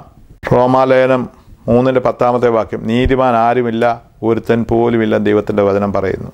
റോമാലേഖനം 3:23 പറയുന്നു, ഒരു വ്യത്യാസവുമില്ല, എല്ലാവരും പാപം ചെയ്തിരിക്കുന്നു. റോമാലേഖനം 6:23 പാപത്തിൻ്റെ ശമ്പളം മരണമത്രയും ദൈവത്തിൻ്റെ വചനം പറയുന്നു. 1 യോഹന്നാൻ 1:8-9 പറയുന്നെങ്കിൽ, ഒരുവനിൽ പാപമില്ല എന്ന് പറയുന്നെങ്കിൽ തന്നെ തന്നെ വഞ്ചിക്കുന്നു. എന്നാൽ നമ്മുടെ പാവങ്ങൾ ഏറ്റു പറയുന്നുവെങ്കിൽ അവന് പുത്രനായ യേശുവിൻ്റെ രക്തം സകല പാവവും പോക്കി ശുദ്ധീകരിക്കുന്ന ദൈവത്തിൻ്റെ വചനം കാണുന്നുണ്ട്. ഒരിക്കലും നമ്മൾ മാമോദീസായിലൂടെ മറ്റുള്ള കാര്യത്തിലൂടെ ഒരു വീണ്ടും ജനനം നടക്കുന്നില്ല. നമ്മൾ ദൈവവചന കേൾവിയിലൂടെ മാത്രമേ നമുക്ക് വീണ്ടും ജനിക്കാൻ പറ്റത്തുള്ളൂ. റോമാലേഖനം 10:17 പറയുന്ന, വിശ്വാസം കേൾവിയാലും കേൾവി ദൈവത്തിൻ്റെ വചനത്താലും. കേൾക്കപ്പെടുന്ന വചനത്തിന് മുമ്പിൽ നമ്മെ തന്നെ ശോധന ചെയ്ത് പരിശോധിച്ച് നമ്മെ ദൈവസന്നിധി സമർപ്പിക്കുമ്പോഴാണ് നാം വീണ്ടും ജനത്തിൻ്റെ അനുഭവം വരുന്നത്. അങ്ങനെ വരുമ്പോൾ ദൈവത്തിന് പറഞ്ഞു, ഒരുവൻ ക്രിസ്തുവിലായാൽ അവൻ പുതിയ സൃഷ്ടി എന്ന് ദൈവത്തിൻ്റെ വചനം പറയുന്നുണ്ട്. ഞാനാണ് സഭയിൽ ഇപ്രാവശ്യം പാപമോചന മാമോദീസ ഒരിക്കൽ മാത്രമെന്ന് ഞങ്ങൾ വിശ്വസിച്ച് ഏറ്റു പറയുന്നെന്ന് ഞാൻ ചൊല്ലിയിട്ടുണ്ട്. എന്നാൽ ഞാൻ ഇന്നൊരു കാര്യം പറയട്ടെ, മാമോദീസായിലൂടെ വീണ്ടും ജനനം നടക്കുന്നില്ല. ഞാനെടുത്ത മാമോദീസ എന്ന് പറയുന്നത് എൻ്റെ പേരൻസ് പറഞ്ഞ മാത്രമുള്ള അറിവേ എനിക്കുള്ളൂ. എന്നാൽ ഞാൻ പിന്നെ ചൊല്ലിയിട്ടുണ്ട്, പാപമോചന മാമോദീസ ഒരിക്കൽ മാത്രമെന്ന് ഞാൻ വിശ്വസിക്കുന്നു പറഞ്ഞിട്ടുണ്ട്. പക്ഷേ എൻ്റെ മാമോദീസ ഞാൻ വിശ്വസിച്ചല്ലാതെ എനിക്ക് വേണ്ടി എൻ്റെ തലത്തൊട്ടപ്പൻ വിശ്വസിച്ച് ചൊല്ലി, പക്ഷേ ഞാനത് ചൊല്ലിയില്ല. ആകയാൽ എൻ്റെ സ്നാനം ഒരു വിശ്വാസസ്നാനമായിരുന്നില്ല, പാവം ഏറ്റു പറഞ്ഞുള്ളായിരുന്നു. ഞാൻ എൻ്റെ ഡാഡിന്ന് പോലും പപ്പാന്നോ ഇല്ല അപ്പച്ചാന്ന് പോലും വിളിക്കാൻ എനിക്കറിയത്തില്ല. യേശു ആരാ സാത്താൻ ആരാന്ന് എനിക്കറിയത്തില്ലായിരുന്നു. പക്ഷേ എനിക്ക് വേണ്ടി എൻ്റെ ഫാദറിൻ്റെ അനിയൻ എൻ്റെ തലത്തൊട്ടപ്പനായി നിന്നു. ഞാനൊരു തലത്തൊട്ടപ്പനാണ്. പക്ഷേ ദൈവത്തിൻ്റെ വചനം പറഞ്ഞു, നിങ്ങൾ മാനസാന്തരപ്പെട്ട് നിങ്ങളുടെ പാവങ്ങളുടെ മോചനത്തിനായി ഓരോരുത്തരും യേശു ക്രിസ്തുവിൻ്റെ നാമത്തിൽ സ്നാനമേൽപ്പിക്കുന്ന ദൈവത്തിന് പറയുന്നത്. അപ്പം ഒരു വ്യക്തിക്ക് വേണ്ടി വേറെ ആൾക്ക് ചെയ്യാൻ പറ്റത്തില്ല, അവനവൻ തന്നെ ചെയ്യേണ്ട കാര്യമാണ്. ദൈവസന്നിധി നിൽക്കുമ്പോൾ നമ്മൾ ഓരോരുത്തരാണ്, നമുക്ക് വേണ്ടി വേറെ ആൾ നിന്നെന്ന് പറയാൻ പറ്റത്തില്ല. അപ്പം ദൈവം നോക്കുന്നത് നാം ഏത് കുടുംബത്തിലെയാ, നമ്മുടെ പാരമ്പര്യമൊന്നുമല്ല, ദൈവത്തിൻ്റെ വചനം നാം പ്രമാണിച്ചെന്നുള്ളതാണ് ദൈവത്തിൻ്റെ വചനം നോക്കുന്നത്. കർത്താവ് എനിക്ക് വേണ്ടിയാണ് മരിച്ചെന്ന് ഹൃദയം കൊണ്ട് വിശ്വസിച്ച് രക്ഷയ്ക്കായി നമ്മൾ വാവുകൊണ്ട് ഏറ്റു പറയുന്ന ദൈവത്തിൻ്റെ വചനം പറയുന്നു. നമ്മൾ അങ്ങനെ രക്ഷയുടെ അനുഭവത്തിൽ വന്ന് പഴയ മനുഷ്യനെ അടക്കുന്ന പ്രക്രിയ സ്നാനത്തിലൂടെ നമ്മൾ യേശുവിനോട് ചേരുന്നതായിട്ടാണ് ദൈവത്തിൻ്റെ വചനം റോമാലേഖനത്തിൽ കാണുന്നത് 6-ാമത്തെ അധ്യായത്തിൽ. എൻ്റെ വീട്ടിൽ എൻ്റെ മാതാവിനെ എൻ്റെ അപ്പൻ്റെ അനിയന്മാരുടെ മക്കളൊക്കെ അമ്മച്ചി അമ്മച്ചി എന്ന് വിളിക്കുന്നത് ഞാൻ കേട്ടിട്ടുണ്ട്. എന്നാൽ എൻ്റെ വീട്ടിലെ ഒരു പെനി പോലും, ഒരു രൂപ പോലും എൻ്റെ അമ്മ മറ്റുള്ളവർക്ക് ഇല്ലെന്നുണ്ടെങ്കിൽ അതുപോലെ വസ്തുവിൻ്റെ ഒന്നും ദാനധർമ്മം ചെയ്യുന്നവരെ കാണുന്നില്ല. കാര്യം സ്വന്തം വീട്ടിൽ ആ രക്തത്തിൽ ജനിച്ചെങ്കിൽ മാത്രമേ അമ്മ എന്നുള്ള പദവിക്ക് അർഹതയുള്ളൂ, ഇല്ല മകൻ എന്നുള്ളത്. എന്നാൽ അമ്മയുടെ ഇളയ മകനായ ഞാൻ അമ്മയെന്ന് വിളിച്ചാൽ അമ്മയ്ക്കറിയാം ആ വീട്ടിലെ സ്വത്തിന് അവകാശം ഞാനൂടാ എന്ന് പറയുന്ന പോലെ നാം സ്വർഗീയ കുടുംബത്തിൽ, ആ കുടുംബത്തിൽ ജനിക്കാത്തത്തോളം കാലം നമ്മൾ പറയാം, പക്ഷെ ദൈവം അതിനെ അനുശാസിക്കുന്നില്ല. അതാണ് നമ്മളെ പറഞ്ഞ പോലെ അവനെ കൈക്കൊണ്ട് അവൻ്റെ നാമത്തിൽ വിശ്വസിക്കുമ്പോൾ മാത്രമാണ് അവൻ്റെ മക്കളാകുവാൻ അവൻ അധികാരം കൊടുത്തുന്നത്. 2000 വർഷങ്ങൾക്ക് മുമ്പ് കർത്താവായ യേശു ക്രിസ്തു എനിക്ക് വേണ്ടിയാണ്, എൻ്റെ രോഗങ്ങൾക്ക് വേണ്ടിയാണ്, എൻ്റെ ശാപത്തിന് വേണ്ടി കാൽവറിയിൽ മരിച്ചുവെന്ന് നമ്മൾ വിശ്വസിച്ച് ഏറ്റു പറയുമ്പോഴാണ് നാം അവൻ്റെതായിട്ട് തീരുന്നത്, ആ കുടുംബത്തിലെ അംഗമായി തീരുന്നത്. അല്ലാത്തടത്തോളം കാലം സഭയുടെ കർമ്മങ്ങളൊക്കെ ചെയ്താൽ സഭയുടെ അംഗത്വം കിട്ടും, പക്ഷേ ദൈവവചനമായിട്ട് ഒരു ബന്ധവുമില്ല. നമ്മളൊന്ന് മാമോദീസ മുങ്ങി അതുകൊണ്ട് വീണ്ടും സ്നാനപ്പെടേണ്ട ആവശ്യമില്ലെന്ന് പഠിപ്പിക്കും. അപ്പം ഞാൻ തുറന്നു പറയട്ടെ, സ്നാനം എന്ന് പറയുന്നത് ഒരു പെന്തക്കോസ്ത് സഭയിലോ ഒരു സംഘടനയോടോ ചേരുവാനല്ല. അത് നമ്മൾ തിരുവചനത്തിലൂടെ നമുക്ക് മനസ്സിലാക്കാൻ കഴിയത്തുള്ളൂ. ആരാണ് സ്നാനപ്പെടണം ദൈവത്തിൻ്റെ വചനം വ്യക്തമായിട്ട് പറയുന്നുണ്ട്. മാർക്കോസിന് 16:14 പറയുന്നുണ്ട്, വിശ്വസിക്കുകയും സ്നാനം ഏൽക്കുകയും ചെയ്യുന്ന രക്ഷിക്കപ്പെടുമെന്നാണ് ദൈവത്തിൻ്റെ വചനം. ഒരു വ്യക്തി സ്നാനപ്പെടണമെന്നുണ്ടെങ്കിൽ അത് പൂർണ്ണ ഹൃദയത്തോട് വിശ്വസിച്ചെങ്കിൽ മാത്രമേ സ്നാനപ്പെടാൻ പറ്റത്തുള്ളതാണ് ദൈവത്തിൻ്റെ പ്രമാണം. അപ്പോസ്തലപ്രവൃത്തി 8-ാം അധ്യായം 37-38 വാക്യത്തിൽ അങ്ങനെ പറഞ്ഞപ്പോൾ ഷണ്ണനായി പറഞ്ഞു, ദാ വെള്ളം, എനിക്ക് സ്നാനം ഏൽക്കുന്നതിന് എന്ത് തടസ്സമെന്ന് പറഞ്ഞു. എന്നാൽ ദൈവത്തിൻ്റെ വചനം ഇപ്രകാരം പറയുന്നു, നീ പൂർണ്ണ ഹൃദയത്തോടെ വിശ്വസിക്കുന്നുവെങ്കിൽ നിനക്ക് സ്നാനപ്പെടാമെന്ന് ദൈവത്തിൻ്റെ വചനം അവിടെ കാണുന്നുണ്ട്. അപ്പോൾ ഒരു വ്യക്തി സ്നാനപ്പെടണമെന്നുണ്ടെങ്കിൽ പൂർണ്ണ ഹൃദയത്തോട് വിശ്വസിച്ചെങ്കിൽ മാത്രമേ സ്നാനപ്പെടാൻ പറ്റത്തുള്ളൂ. ഞാൻ വിശ്വാസസ്നാനം സ്വീകരിച്ചതാണ്. ഇപ്പോൾ സ്നാനക്കുളത്തിൽ ഇറക്കിയിട്ട് ആ ദൈവദാസൻ ചോദിക്കും, നീ ക്രിസ്തുവിനെ രക്ഷകനും നാഥനുമായി സ്വീകരിച്ചുവോ? കർത്താവായ യേശു ക്രിസ്തു നിൻ്റെ പാവങ്ങൾക്ക്, നിൻ്റെ രോഗത്തിനും നിൻ്റെ ശാപത്തിനും വേണ്ടി ആ മരിച്ചത് നീ വിശ്വസിക്കുന്നുണ്ടോ? അവൻ വീണ്ടും മടങ്ങി വരും നീ വിശ്വസിക്കുന്നുണ്ടോ? അങ്ങനെ വിശ്വസിക്കുന്ന നമ്മുടെ വാമൊഴിയാൽ ഏറ്റു പറഞ്ഞെങ്കിൽ മാത്രമേ പിതാവിൻ്റെയും പുത്രൻ്റെയും പരിശുദ്ധാത്മാവിൻ്റെയും നാമത്തിൽ സ്നാനപ്പെടുത്തുക. അല്ലാത്തൊരു വ്യക്തിയെ സ്നാനപ്പെടുത്തുവാൻ ദൈവത്തിൻ്റെ വചനം പറയുന്നില്ല. മത്തായി സുവിശേഷം 3-ാം അധ്യായം അതിൻ്റെ 5-6 വാക്യത്തിൽ പറയുന്നത്, യെരുശലേമിൽ യഹൂദയുള്ളവരൊക്കെയും കടന്നു വന്ന് അവരുടെ പാവങ്ങൾ ഏറ്റുപറഞ്ഞ് യോർദാനിൽ സ്നാനപ്പെട്ടെന്ന്. അപ്പോൾ ഒരു വ്യക്തി സ്നാനപ്പെടണമെന്നുണ്ടെങ്കിൽ പൂർണ്ണ ഹൃദയത്തോടെ വിശ്വസിച്ചെങ്കിൽ സ്നാനപ്പെടാം. രണ്ട്, പാപം ഏറ്റുപറഞ്ഞാണ് നാം സ്നാനപ്പെടുക. ദൈവത്തിൻ്റെ വചനം പറയുന്നതായിട്ട് നമുക്ക് കാണാം.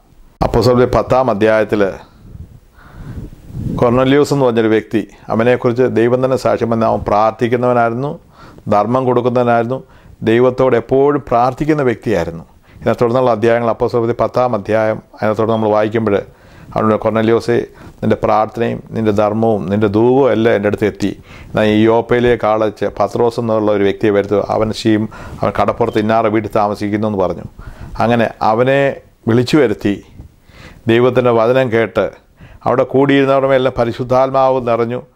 അവരെ അവിടെ സ്നാനപ്പെടുത്തിയായിട്ട് നമുക്ക് കാണാം. അപ്പം വചനം പൂർണ്ണ ഹൃദയത്തോടെ കൈക്കൊണ്ട വ്യക്തി, വിശ്വസിച്ച വ്യക്തിയെ, പാപം ഏറ്റു പറഞ്ഞവരെ, ഇങ്ങനെയുള്ള വ്യക്തിഗതങ്ങളെ മാത്രമേ നമുക്ക് സ്നാനപ്പെടുത്തുവാൻ ദൈവവചനം പറയുന്നുള്ളൂ. മറ്റേത് ഞാൻ പറഞ്ഞല്ലോ, ഞാനാണ് വിശ്വാസത്തിൽ ഒരു കുഞ്ഞിനെ മാമോദിസ മുക്കുന്നതിന് മുമ്പ് അവൻ മരിച്ചു പോയാൽ പണ്ട് കാലങ്ങളിൽ പള്ളിയിൽ അടക്കത്തില്ലായിരുന്നു. പുരയിടത്തിൽ നമ്മുടെ വീടിൻ്റെ താഴെ എവിടെയെങ്കിലും ആയിരുന്നു അടക്കുന്നത്. എന്നാൽ ഇപ്പം പള്ളിയുടെ എവിടെയെങ്കിലും അടക്കും. മാമോദിസ എന്ന് പറഞ്ഞാൽ ആ പള്ളിയിൽ ഒരു അംഗത്വം കൊടുക്കുക എന്നുള്ളതാണ്. മാമോദിസയിലൂടെ വചനപ്രകാരം ഒരു സ്നാനം നടക്കുന്നില്ല. ദൈവത്തിന് പാപമോചനത്തിന് മാമോദിസ എന്നാണ്. മാമോദിസ എന്ന് പറഞ്ഞൊരു വാക്കുപോലും ബൈബിളിലില്ല. വിശ്വാസസ്നാനം എന്ന് പറയുന്നൊരു വാക്കാണ് അവിടെ ഉപയോഗിച്ചേക്കുന്നത്. ഇതൊക്കെ സഭ നമ്മളെ അറിയാത്ത കാര്യങ്ങൾ പഠിപ്പിച്ചു. അവർ മാനുഷ്യമായ കൽപ്പനകളെ, ഉപദേശങ്ങളെ നമ്മെ പഠിപ്പിന് വ്യർത്ഥമായി ഭജിക്കുന്ന യേശു തന്നെ പറയുന്നുണ്ട്. നമ്മൾ അറിയാതെ അനേക കാര്യങ്ങൾ ചെയ്തു. ഇതിനൊന്നും വചനത്തിൽ തെളിവുകളില്ല. എന്നാൽ സത്യത്തിൽ എൻ്റെ സ്വർഗത്തിലെ ദൈവനെ സഹായിച്ചതോർത്ത് ഞാൻ സ്തോത്രം ചെയ്യുന്നു. സ്നാനം എന്തിനു വേണ്ടി? ഒരു പ്രത്യേക സഭയോ സംഘടനയെ പഠിപ്പിക്കുന്നതെന്ന് പറയുന്ന പോലെ പെന്തക്കോസ്തിൽ പോകാൻ വേണ്ടിയല്ല സ്നാനം. റോമാലേഖനം നിങ്ങളുടെ വചനത്തിലൂടെ നോക്കുക, 6-ാം അധ്യായം അതിൻ്റെ 3 മുതൽ 6 വരെയുള്ള വാക്യങ്ങൾ പ്രത്യേകം എഴുതിയിട്ടുണ്ട്. യേശു ക്രിസ്തുവിനോട് ചേരുവാൻ സ്നാനമേറ്റവരായ നാം, യേശു ക്രിസ്തുവിനോട് ചേരുവാൻ സ്നാനമേറ്റ നാം എല്ലാവരും അവൻ്റെ അടക്കമരണത്തോട് പങ്കാളിയാകുന്ന സ്നാനത്താൽ ഇവിടെ എഴുതിയിട്ടുണ്ട്. അപ്പം യേശു ക്രിസ്തു സ്നാനത്തിലൂടെ നാം ചെയ്യുന്ന കാര്യം, കർത്താവ് നമുക്ക് വേണ്ടി കാൽവറിയിൽ മരിച്ചു. ആ മരണത്തിലൂടെ നമ്മൾ ചേരുന്നത് ആ സ്നാനത്തിലൂടെയാണ്. റോമാലേഖനം 6-ാമത്തെ വാക്യത്തിൽ ഇങ്ങനെയുണ്ട്, അവൻ്റെ മരണത്തിൻ്റെ സാദൃശ്യത്തോട് നാം ഏകീഭവിച്ചവരായെങ്കിൽ നാം പുനരുത്ഥാനത്തിൽ കാണുമെന്നാണ് ദൈവത്തിൻ്റെ വചനം പറയുന്നത്. അപ്പം യേശുവിനോട് ചേരുവാൻ ഒറ്റ മാർഗ്ഗമേ ഉള്ളൂ. നാം വിശ്വസിച്ച് ആ ജലത്തിൽ സ്നാനപ്പെട്ടെങ്കിൽ മാത്രമേ അവൻ്റെ മരണത്തോട് നമുക്ക് ചേരുവാൻ കഴിയത്തുള്ളൂ. തെസ്സലോനിക്ക ലേഖനത്തിൽ ഇങ്ങനെ 4-ാം അധ്യായത്തിൽ ഇങ്ങനെ പറയുന്നുണ്ട്, കർത്താവൻ ഗംഭീരനാഥ പ്രധാന ദൂതൻ കാഹളം ധ്വനിക്കുമ്പോൾ കർത്താവിൽ മരിച്ചവർ ആദ്യം ഉയർക്കും, പിന്നെ ജീവിച്ചിരിക്കണം. കർത്താവിൽ നാം മരിക്കണമെന്നുണ്ടെങ്കിൽ കർത്താവിൽ നാം ജനിച്ചെങ്കിൽ മാത്രമേ പറ്റത്തുള്ളൂ.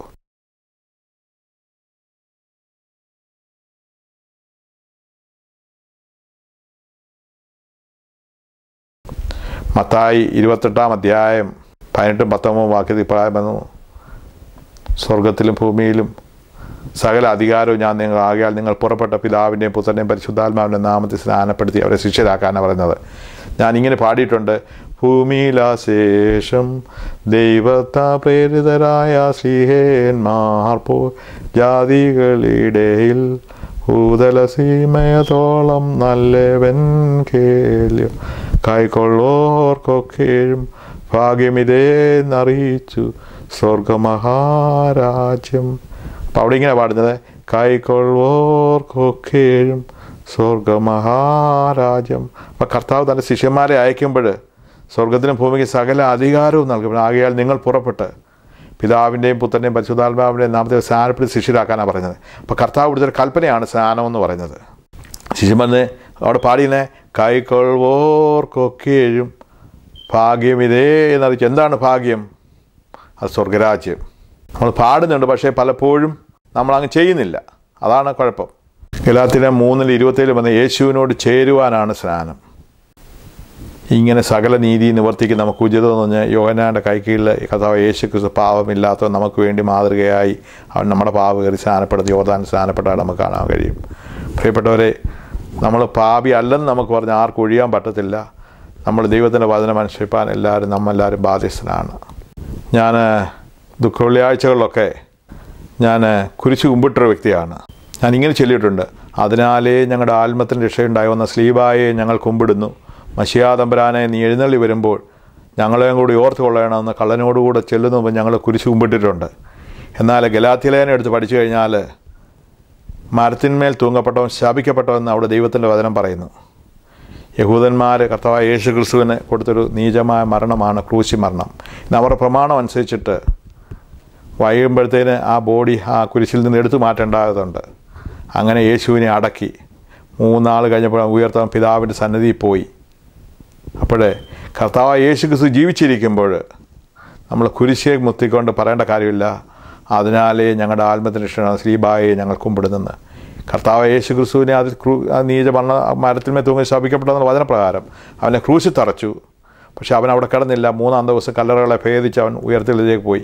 അവൻ തൻ്റെ ജനത്തെ ചേർക്കുവാൻ വീണ്ടും വരും. ആമേൻ. ആ പ്രത്യാശയാണ് നമുക്കുള്ളത്.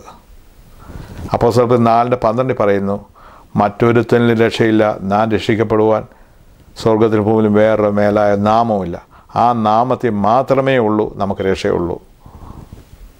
അവൻ്റെ ജനനത്തിങ്കിൽ തന്നെ പറയുന്നു, അവൻ തൻ്റെ ജനത്തെ പാപത്തിൽ നിന്ന് വിടിവിപ്പാനാണ് അവൻ യേശു എന്ന് പേർ വിളിക്കണമെന്ന്. യേശുവിലൂടെ മാത്രമേ ഉള്ളൂ.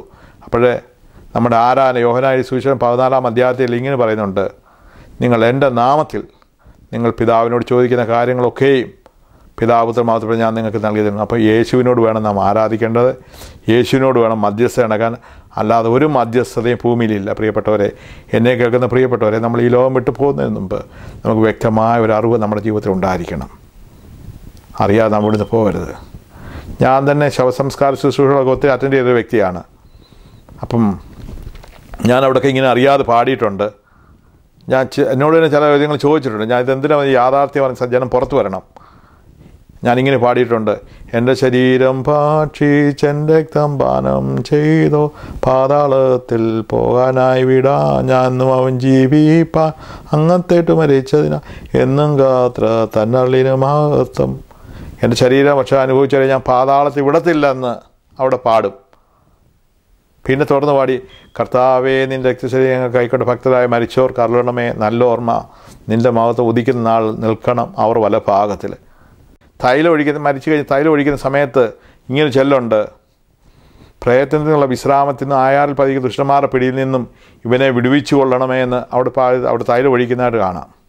ഇതിൽ കുഴിമാടത്തിലോട്ട് കൊണ്ടുപോകുന്ന സമയത്ത് ഇങ്ങനെ പാടും, വത്സരരെ ദൂരത്തെന്തിനു നിൽക്കുന്നൻ അരികിൽ വരുവീൻ ശ്ലോമോ തരുവീൻ പ്രാർത്ഥിച്ചിടുവീൻ സങ്കടകീർത്തനമെൻ പേർക്കായി ചൊല്ലിടുവീൻ മൃതി പാതാള കവാടത്തിൽ ബന്ധിച്ചെന്നെ.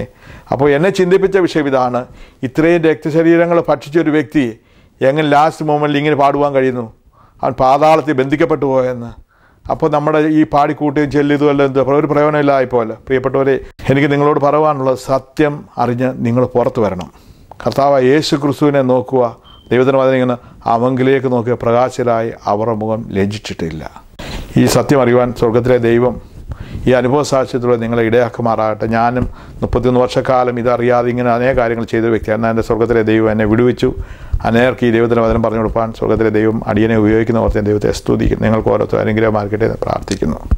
എന്നെ നടത്തിയ വഴികളും വിടുവിച്ച വിധങ്ങളെക്കുറിച്ച് ദൈവം എൻ്റെ ജീവിതത്തിൽ ചെയ്ത വിടുതൽ അത് നിങ്ങൾക്ക് ഓരോരുത്തർക്കും അനുഗ്രഹമായിരിക്കട്ടെ എന്ന് ഞാൻ പ്രാർത്ഥിക്കുന്നു. അതിനായിട്ടൊരു വാക്യം വായിക്കുന്നു, 46-ാം സങ്കീർത്തനം അതിൻ്റെ 1-ാമത്തെ വാക്യം. ദൈവം നമ്മുടെ സങ്കേതവും ബലവും കഷ്ടങ്ങളിൽ ഏറ്റവും അടുത്ത തുണയാവുന്നു.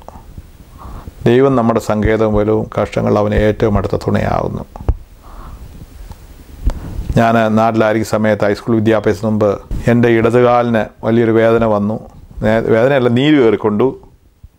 അപ്പോൾ എൻ്റെ മാതാപിതാക്കൾ വിചാരിച്ചു ആ വേദനയെല്ലാം മാറിപ്പോകുമെന്ന് വിചാരിച്ചു. പിറ്റേ ദിവസം ആക്കിയപ്പോൾ അടുത്ത വലതുകാലിന് നീരായി. അങ്ങനെ എനിക്ക് ബെഡിൽ നിന്ന് എഴുന്നേൽക്കുവാൻ കഴിഞ്ഞില്ല, നീര് കാരണം. എന്നാൽ എൻ്റെ മാതാപിതാക്കൾ എന്നെ തോളിലേറ്റിക്കൊണ്ട് ഹോസ്പിറ്റലിൽ കൊണ്ടുപോയി. അവിടെ ചെന്ന് കഴിഞ്ഞപ്പോൾ ഡോക്ടർ പറഞ്ഞു ഇപ്പം കൊണ്ടുവന്ന് നന്നായെന്ന് പറഞ്ഞു. കാര്യം അവർ പറഞ്ഞു എൻ്റെ ഹാർട്ടിനെന്തോ വാൽവിനെന്തോ ഹോളെങ്ങാണ്ട് അങ്ങനെ ഉണ്ടെന്ന് എന്നോട് പറഞ്ഞ് ഞാൻ കേട്ടു. അങ്ങനെ 3 മാസക്കാലം ഞാൻ ആ ഹോസ്പിറ്റലിൽ കിടന്നു. എല്ലാ ആഴ്ചകളിലും എൻ്റെ ഏണിന് ഞാൻ ഇഞ്ചക്ഷൻ എടുക്കുമായിരുന്നു. എന്നാൽ ഞാൻ ഈ പറയുന്ന ടൈം ഇതേ അസുഖത്താൽ എൻ്റെ സെയിം ഏജിലുള്ളവർ, എൻ്റെ കൂടെ പഠിച്ചവർ 2 പേര്, സെയിം സ്കൂളിൽ പഠിച്ചവർ, സെയിം പ്രായക്കാർ, ഒരു ഹിന്ദു സഹോദരനും ഒരു ഞങ്ങളുടെ റിലേറ്റീവ് ഒരു പെൺകുട്ടിയും ഈ ലോകത്തുനിന്ന് മാറ്റപ്പെടുവാനിടയായി. എന്നാൽ എൻ്റെ ദൈവം എന്നെ വിടുവിച്ചു. ഞാൻ ഇന്നും ജീവിക്കുന്നു. ദൈവത്തിൻ്റെ വചനം ഇപ്രകാരം പറയുന്നു, 34-ാം സങ്കീർത്തനത്തിൽ, നീതിമാൻ്റെ അനർത്ഥങ്ങൾ അസംഖ്യമാവുന്നു, യഹോവ എല്ലാത്തിൽ നിന്നും വിടുവിക്കുന്നെന്ന്. എൻ്റെ ദൈവം എന്നെ മരണത്തിൽ നിന്ന് വിടുവിച്ചതോർത്ത് ഞാൻ ദൈവത്തെ സ്തുതിക്കുന്നു. രണ്ടാമതായിട്ട്, ഞാൻ നാട്ടിലായ സമയത്ത് ഞായറാഴ്ചക്കാൽ സൺഡേ സ്കൂളൊക്കെ കഴിഞ്ഞിട്ട് ഞാൻ വലിയ ഒരു 4-5 കളർ പ്ലാവിൽ കയറി ഫാഷൻ പൂട്ട് പറിക്കാൻ വേണ്ടി അവിടെ കയറി നിന്ന കൊമ്പ് ഒടിഞ്ഞതായിട്ട് എനിക്കറിയാം.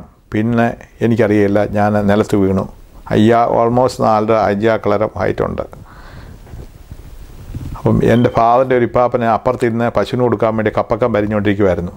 അപ്പോൾ ഈ ശബ്ദം കേട്ടുകൊണ്ട് നോക്കിയപ്പോൾ ഞാൻ ഈ കളരത്തിൽ നിന്ന് വീണി തറയിൽ കിടക്കുന്നതായിട്ടുണ്ട്. പിന്നെ ഞാൻ കാണുന്നൊരു കാര്യം, ഞാൻ ഞങ്ങളുടെ വീടിൻ്റെ ഊണുമേശയിൽ കിടക്കുകയും എൻ്റെ മുഖത്തെല്ലാം എൻ്റെ വീട്ടുകാർ വെള്ളം തളിച്ച് അപ്പോഴാണ് എനിക്ക് ബോധം വന്നത്.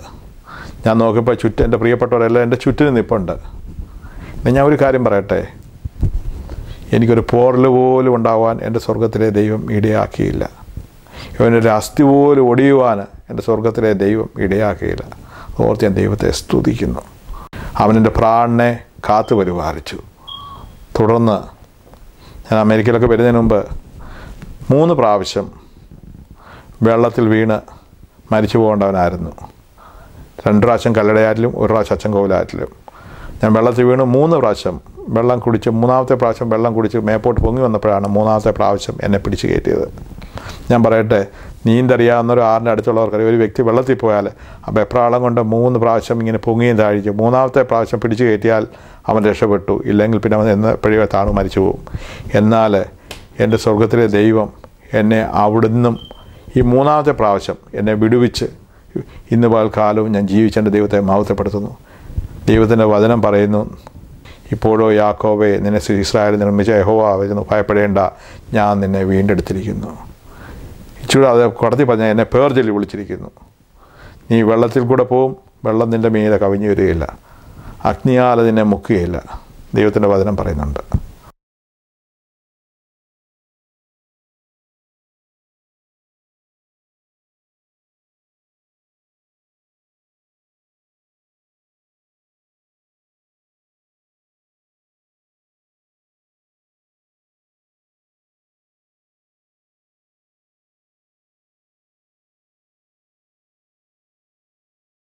തുടർന്ന് ഞാൻ പറയട്ടെ, ഞാൻ പറഞ്ഞല്ലോ അമേരിക്കയിലാണെന്ന് പറഞ്ഞല്ലോ.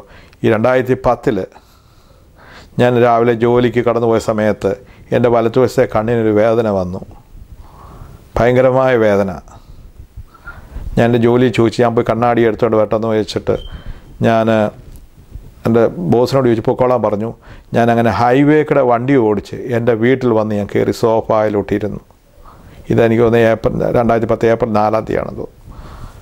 കയറിയിരുന്ന് കഴിഞ്ഞപ്പോൾ ഓൾ ഓഫ് ദ സഡൻ എൻ്റെ ചെറി ഒരു സൈഡിലേക്ക് കോടിപ്പോയി. എൻ്റെ സംസാരശേഷി കംപ്ലീറ്റ് നഷ്ടപ്പെട്ടു. എൻ്റെ ഇടതുകൈയുടെ സ്വാധീനം കംപ്ലീറ്റ് നഷ്ടപ്പെട്ടു. എൻ്റെ നടക്കാനുള്ള കാലിൻ്റെ സ്വാധീനം ഞാൻ പേച്ച് നടക്കുമായിരുന്നു. ഇതൊക്കെ സംഭവിക്കുന്ന ഓൾ ഓഫ് ദ സഡൻ ആണ്. എന്നാ പറയട്ടെ, എൻ്റെ ദൈവത്തെ മഹത്വം. ഞാൻ ഹൈവേ വെച്ച് വണ്ടി ഓടിച്ചപ്പോൾ എനിക്കൊന്നും സംഭവിച്ചില്ല. അവിടെ എൻ്റെ ദൈവം പരിപാലിച്ചു. സാധാരണ വീട്ടിൽ വരുമ്പോൾ എൻ്റെ വൈഫ് ജോലി കഴിഞ്ഞ് ഉറക്കമായിരിക്കും, പക്ഷേ അവൾ അന്ന് ഉറങ്ങിയില്ല. അതിനായിട്ട് എൻ്റെ ദൈവത്തെ സ്തുതിക്കുന്നു. അവളവിടെ ഉണ്ടായിരുന്നു. ഹോസ്പിറ്റലിലേക്ക് കൊണ്ടുപോയപ്പോൾ ഡോക്ടേഴ്സ് എല്ലാം അവിടെ റെഡിയായിട്ട് എനിക്ക് വേണ്ടി നിൽപ്പുണ്ടായിരുന്നു. ഞാൻ എന്തിനെന്ന് പറഞ്ഞു ചോദിച്ചു കഴിഞ്ഞാൽ, എൻ്റെ ജീവിതത്തിൽ പലവിധമായ അഗ്നിയുടെ വെള്ളത്താൽ പിന്നെ പലവിധമായ ശോധനയിൽ കൂടെ പോകുമ്പോഴൊക്കെയും ദൈവം അതാത് സ്ഥാനങ്ങൾ എന്നെ വിടുവിച്ച് ഓർത്ത് എന്ത് 6 മാസം കൊണ്ട് സ്വർഗത്തിലെ ദൈവം എനിക്കെല്ലാം എൻ്റെ സംസാരശേഷി മടക്കി തന്നു, എൻ്റെ കയ്യയുടെ ശേഷി നടക്കി തന്നു, നടക്കാനുള്ള ശേഷി നടക്കി തന്നു. ഞാൻ ചർച്ചിലൊക്കെ പോയി കൈകൊട്ടി ആരാധിക്കണമെന്ന് വിചാരിക്കുന്ന സമയത്ത് ഈ ഇടത്ത് കൈ എൻ്റെ കൂടെ വരത്തില്ലായിരുന്നു, ശബ്ദം പുറത്ത് വരത്തില്ലായിരുന്നു. എൻ്റെ തലച്ചോറിലേക്ക് പോകുന്ന വെയിൻ്റെ അവിടെയാണ് ബ്ലോക്കായി, അങ്ങനെ ബ്ലഡ് സർക്കുലേഷൻ തലയിലോട്ട് പോകുന്നില്ലായിരുന്നു. അങ്ങനെയാണ് പെട്ടെന്ന് സ്ട്രോക്ക് വന്നത്. ഞാൻ പറയട്ടെ, അതിശയവും അത്ഭുതവുമായിട്ട് എൻ്റെ ദൈവം എന്നെ വിടുവിച്ചു. ഞാൻ നിന്നെ സൗഖ്യമാക്കുന്ന യഹോവ എന്ന ദൈവത്തിൻ്റെ വചനത്തോട് അനുഭവിച്ചറിയുവാൻ സ്വർഗത്തിലെ ദൈവം എന്നെ സഹായിച്ചു.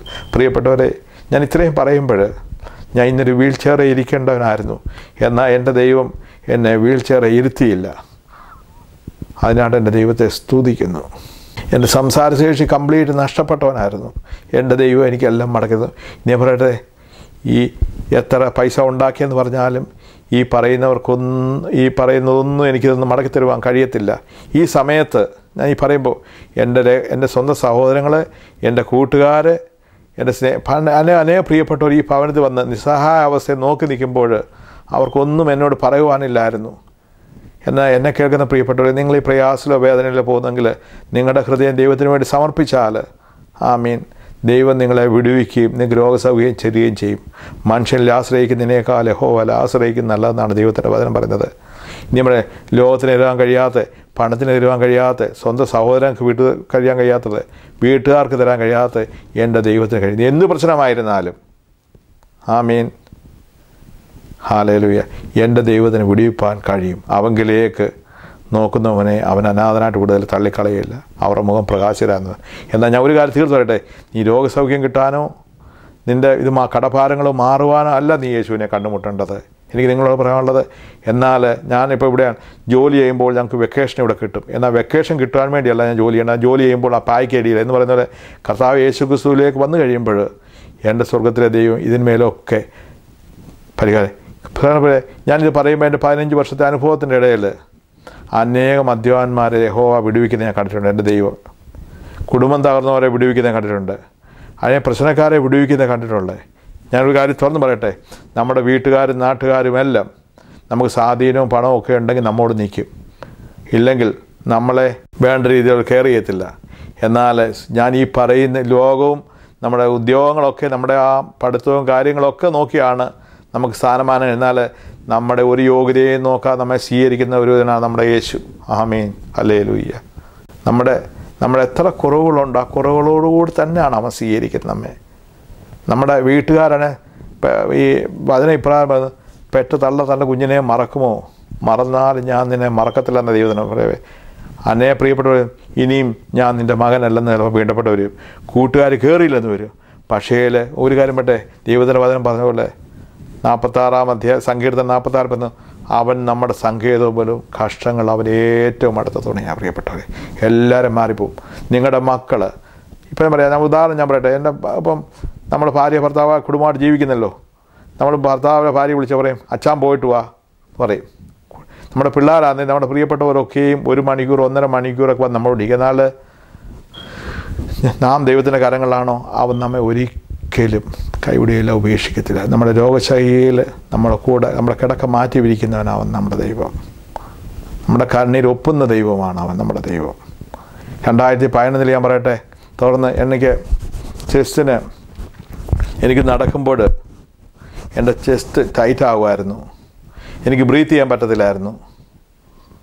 ചില സമയത്ത് കുളിച്ചുകൊണ്ടിരിക്കുമ്പോൾ ചെസ്റ്റ് ടൈറ്റ് ആയിട്ടുണ്ട്, കിടന്നുറങ്ങുമ്പോൾ ആയിട്ടുണ്ട്. പല സമയങ്ങളിൽ ജോലി ചെയ്തുകൊണ്ടിരിക്കുമ്പോഴൊക്കെ എൻ്റെ ചെസ്റ്റ് ആയിട്ടുണ്ട്. പിന്നെ എനിക്ക് ബ്രീത്ത് ചെയ്യാൻ പറ്റത്തില്ല. പിന്നെ അവിടെ നിൽക്കുമ്പോൾ മാത്രമേ പിന്നെ കുറച്ച് ശ്വാസം എനിക്ക് കിട്ടത്തുള്ളൂ. ഞാൻ ഡോക്ടറെ അടുത്ത് ചെന്നപ്പോൾ ഡോക്ടർ പറഞ്ഞു, നീ ഇതുകൊണ്ട് എങ്ങനെയൊക്കെ ഇത്രയും നാൾ നടന്നെന്ന് ചോദിച്ചു. ഞാൻ പറഞ്ഞു, എൻ്റെ ദൈവം എന്നെ നടത്തിയെന്ന് പറഞ്ഞു. എടുത്ത് ചോദിച്ചു, നിനക്ക് പിള്ളേരില്ല? ഞാൻ പറഞ്ഞു, 2 പിള്ളേരുണ്ട്. അവരെ കല്യാണം കഴിച്ച് കാണണ്ട എന്ന് കാണണം. ഞാൻ പറഞ്ഞു, രോഗപ്രവർ പിതാവെന്നുള്ള നിലയ്ക്ക് കാണണം, എന്നാൽ എൻ്റെ സ്വർഗത്തിലെ ദൈവം അനുഭവിച്ചാൽ മാത്രമേ എനിക്കൊക്കെ കാണാൻ പറ്റുള്ളൂ എന്ന് ഞാൻ അവരോട് പറഞ്ഞു. പറഞ്ഞല്ലേ, മരുന്നെടുക്കുന്നതിനൊന്നും എതിരില്ല. പക്ഷേ ഒരു കാര്യമുണ്ട്, ഈ ഡോക്ടറിനേക്കാളും നമ്മുടെ ഓരോ അവയവങ്ങളും ഓർഗനൈസേഷൻ നമ്മുടെ ദൈവത്തിലായിരിക്കണം നമ്മുടെ ആശ്രയം. മരുന്നെടുക്കുന്നതിനെ എതിര് പറയത്തില്ല. പക്ഷേ ഒരു കാര്യമുണ്ട്, ഡോക്ടറൊക്കെ സാഹചര്യം അനുസരിച്ച് മാറ്റി പറയുമ്പോൾ ഡോക്ടർമാർ തള്ളിയ കേസ് പോലും എൻ്റെ ദൈവം വിടുവിക്കുന്ന അനേക കേസുകൾ ഞാൻ കണ്ടിട്ടുണ്ട്. എൻ്റെ കണ്ണാൽ ഈ 15 വർഷത്തെ അനുഭവത്തിൻ്റെ ഇടയിൽ എനിക്ക് കാണാൻ കഴിഞ്ഞിട്ടുണ്ട്. എന്നെ കേൾക്കുന്ന പ്രിയപ്പെട്ടവരെ, ഞാൻ ഇത്രയും പറഞ്ഞത് നിങ്ങളുടെ പ്രശ്നം എന്താണെന്ന് ഞാൻ അറിയുന്നില്ല.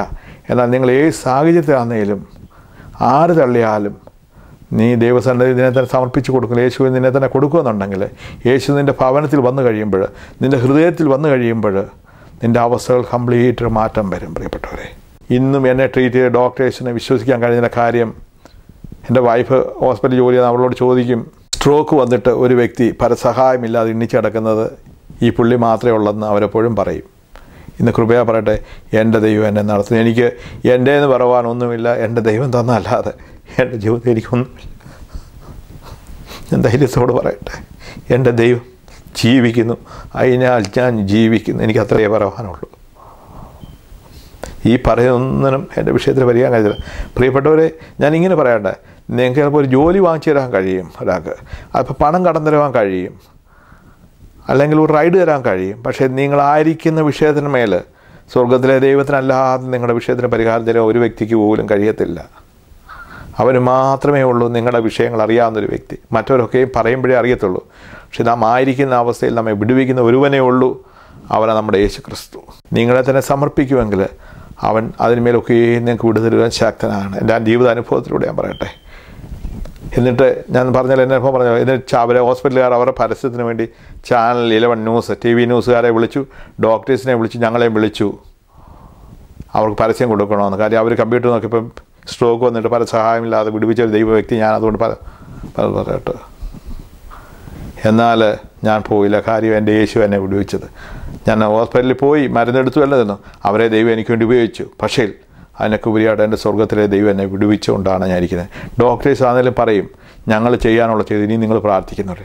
പ്രിയ ദൈവത്തിലെ ആവശ്യമായി നമ്മൾ സമർപ്പിക്കുമെങ്കിൽ നമുക്കറിയാം. ദൈവത്തിൻ്റെ വചനത്തോട് പറയട്ടെ, 12 സംവത്സരം രക്തസ്രാവമായ സ്ത്രീയെ, അവളെക്കുറിച്ച് പറയുന്നത് ഇങ്ങനെയാണ്, അവന് പല വൈദ്യന്മാരെടുത്ത് പോയി, അവിടെ ഉണ്ടായിരുന്ന മുതലെല്ലാം അവൾക്ക് നഷ്ടപ്പെട്ടു. യേശുവിനെക്കുറിച്ച് കേട്ട് കഴിഞ്ഞപ്പോൾ അവൾ അവൻ്റെ വസ്ത്രത്തിലൊന്ന് തൊട്ടു. അവളോട് തന്നെ പറഞ്ഞു, അവൾ അതുവരെയും മനുഷ്യൻ്റെ ആശ്രയിലും ഡോക്ടറിൻ്റെ ആശ്രയിലും അവിടെ സ്വാധീനിക്കാവുന്നതെല്ലാം പോയി. എന്നാൽ ലാസ്റ്റിൽ അവൾ വെച്ചു, ഇനിയും അവൻ്റെ വസ്ത്രത്തിൽ തൊട്ടാൽ നമുക്ക് സൗഖ്യം വരുമെന്ന് അവൾ ഉള്ളുകൊണ്ട് പറഞ്ഞു. അവൾ വിശ്വസിക്കുക മാത്രമല്ല, വിശ്വാസത്തിൽ അവൾ സ്റ്റെപ്പ് വെച്ചു. അങ്ങനെ ചെന്ന് കഴിഞ്ഞപ്പോൾ അവൻ്റെ വസ്ത്രത്തുണ്ടപ്പോൾ അവങ്കിൽ നിന്ന് ശക്തി പുറപ്പെട്ടു. അവൾക്ക് സൗഖ്യം കിട്ടിയാൽ നമുക്ക് അവിടെ കാണുവാൻ കഴിയുന്നുണ്ട്. പറയുന്ന മകളെ സമാധാനത്തോടെ പോവുക എന്നവിടെ പറയുന്നുണ്ട്. അവൾ വരണ്ടവൻ്റെ അടുത്ത് വന്നു കഴിഞ്ഞപ്പോൾ അവിടെ വിഷയത്തിന് പരിഹാരമായി. എന്നെ കേൾക്കുന്ന പ്രിയപ്പെട്ടവരെ, നമ്മൾ മനുഷ്യനിൽ ആശ്രയിക്കുന്നതിനേക്കാൾ യഹോവയിൽ ആശ്രയിക്കുന്നത്, പ്രഭുക്കന്മാരിൽ ആശ്രയിക്കുന്നതിനേക്കാൾ യഹോവയിൽ ആശ്രയിക്കുന്ന നല്ലത്. ഒരു മനുഷ്യനൊരു വാക്ക് പറഞ്ഞാൽ മാറ്റി പറയും. ഇന്ന് തരാമെന്ന് ചിലപ്പോൾ തന്നില്ലെന്ന് വരും. എന്നാൽ സ്വർഗത്തിലെ ദൈവം ഒരു വാക്ക് പറഞ്ഞാൽ ആ വാക്ക് മാറി പറയുന്ന ദൈവമല്ല. ഞാൻ തന്നെ ചോദിച്ചിട്ടുള്ളതും അനേകം എന്നോട് ചോദിച്ച ഒരു കാര്യമാണ്, എന്തിനാണ് പെന്തക്കോസ്തിലുള്ളവർ ഇത്രയും സ്തോത്രം പറയുന്നത്, ഹല്ലേലൂയ പറയുന്നത്, അവർക്ക് പെല്ല പ്രാർത്ഥിച്ചാൽ പോരാ എന്നൊക്കെ എന്നോട് ചോദിച്ചിട്ടുണ്ട്. ഞാനും ചോദിച്ചിട്ടുണ്ട്.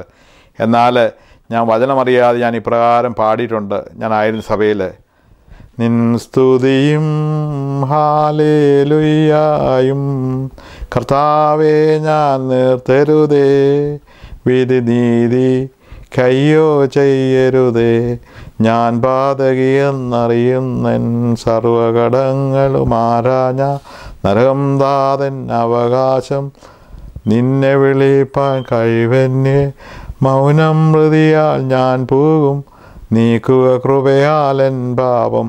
പ്രിയപ്പെട്ടവരെ, അന്ന് ഞാൻ വചനം അറിയാതെ ഞാൻ പാടി. എന്നാൽ സത്യമനുസരിച്ച് വന്നു കഴിഞ്ഞപ്പോൾ എനിക്ക് മനസ്സിലായി.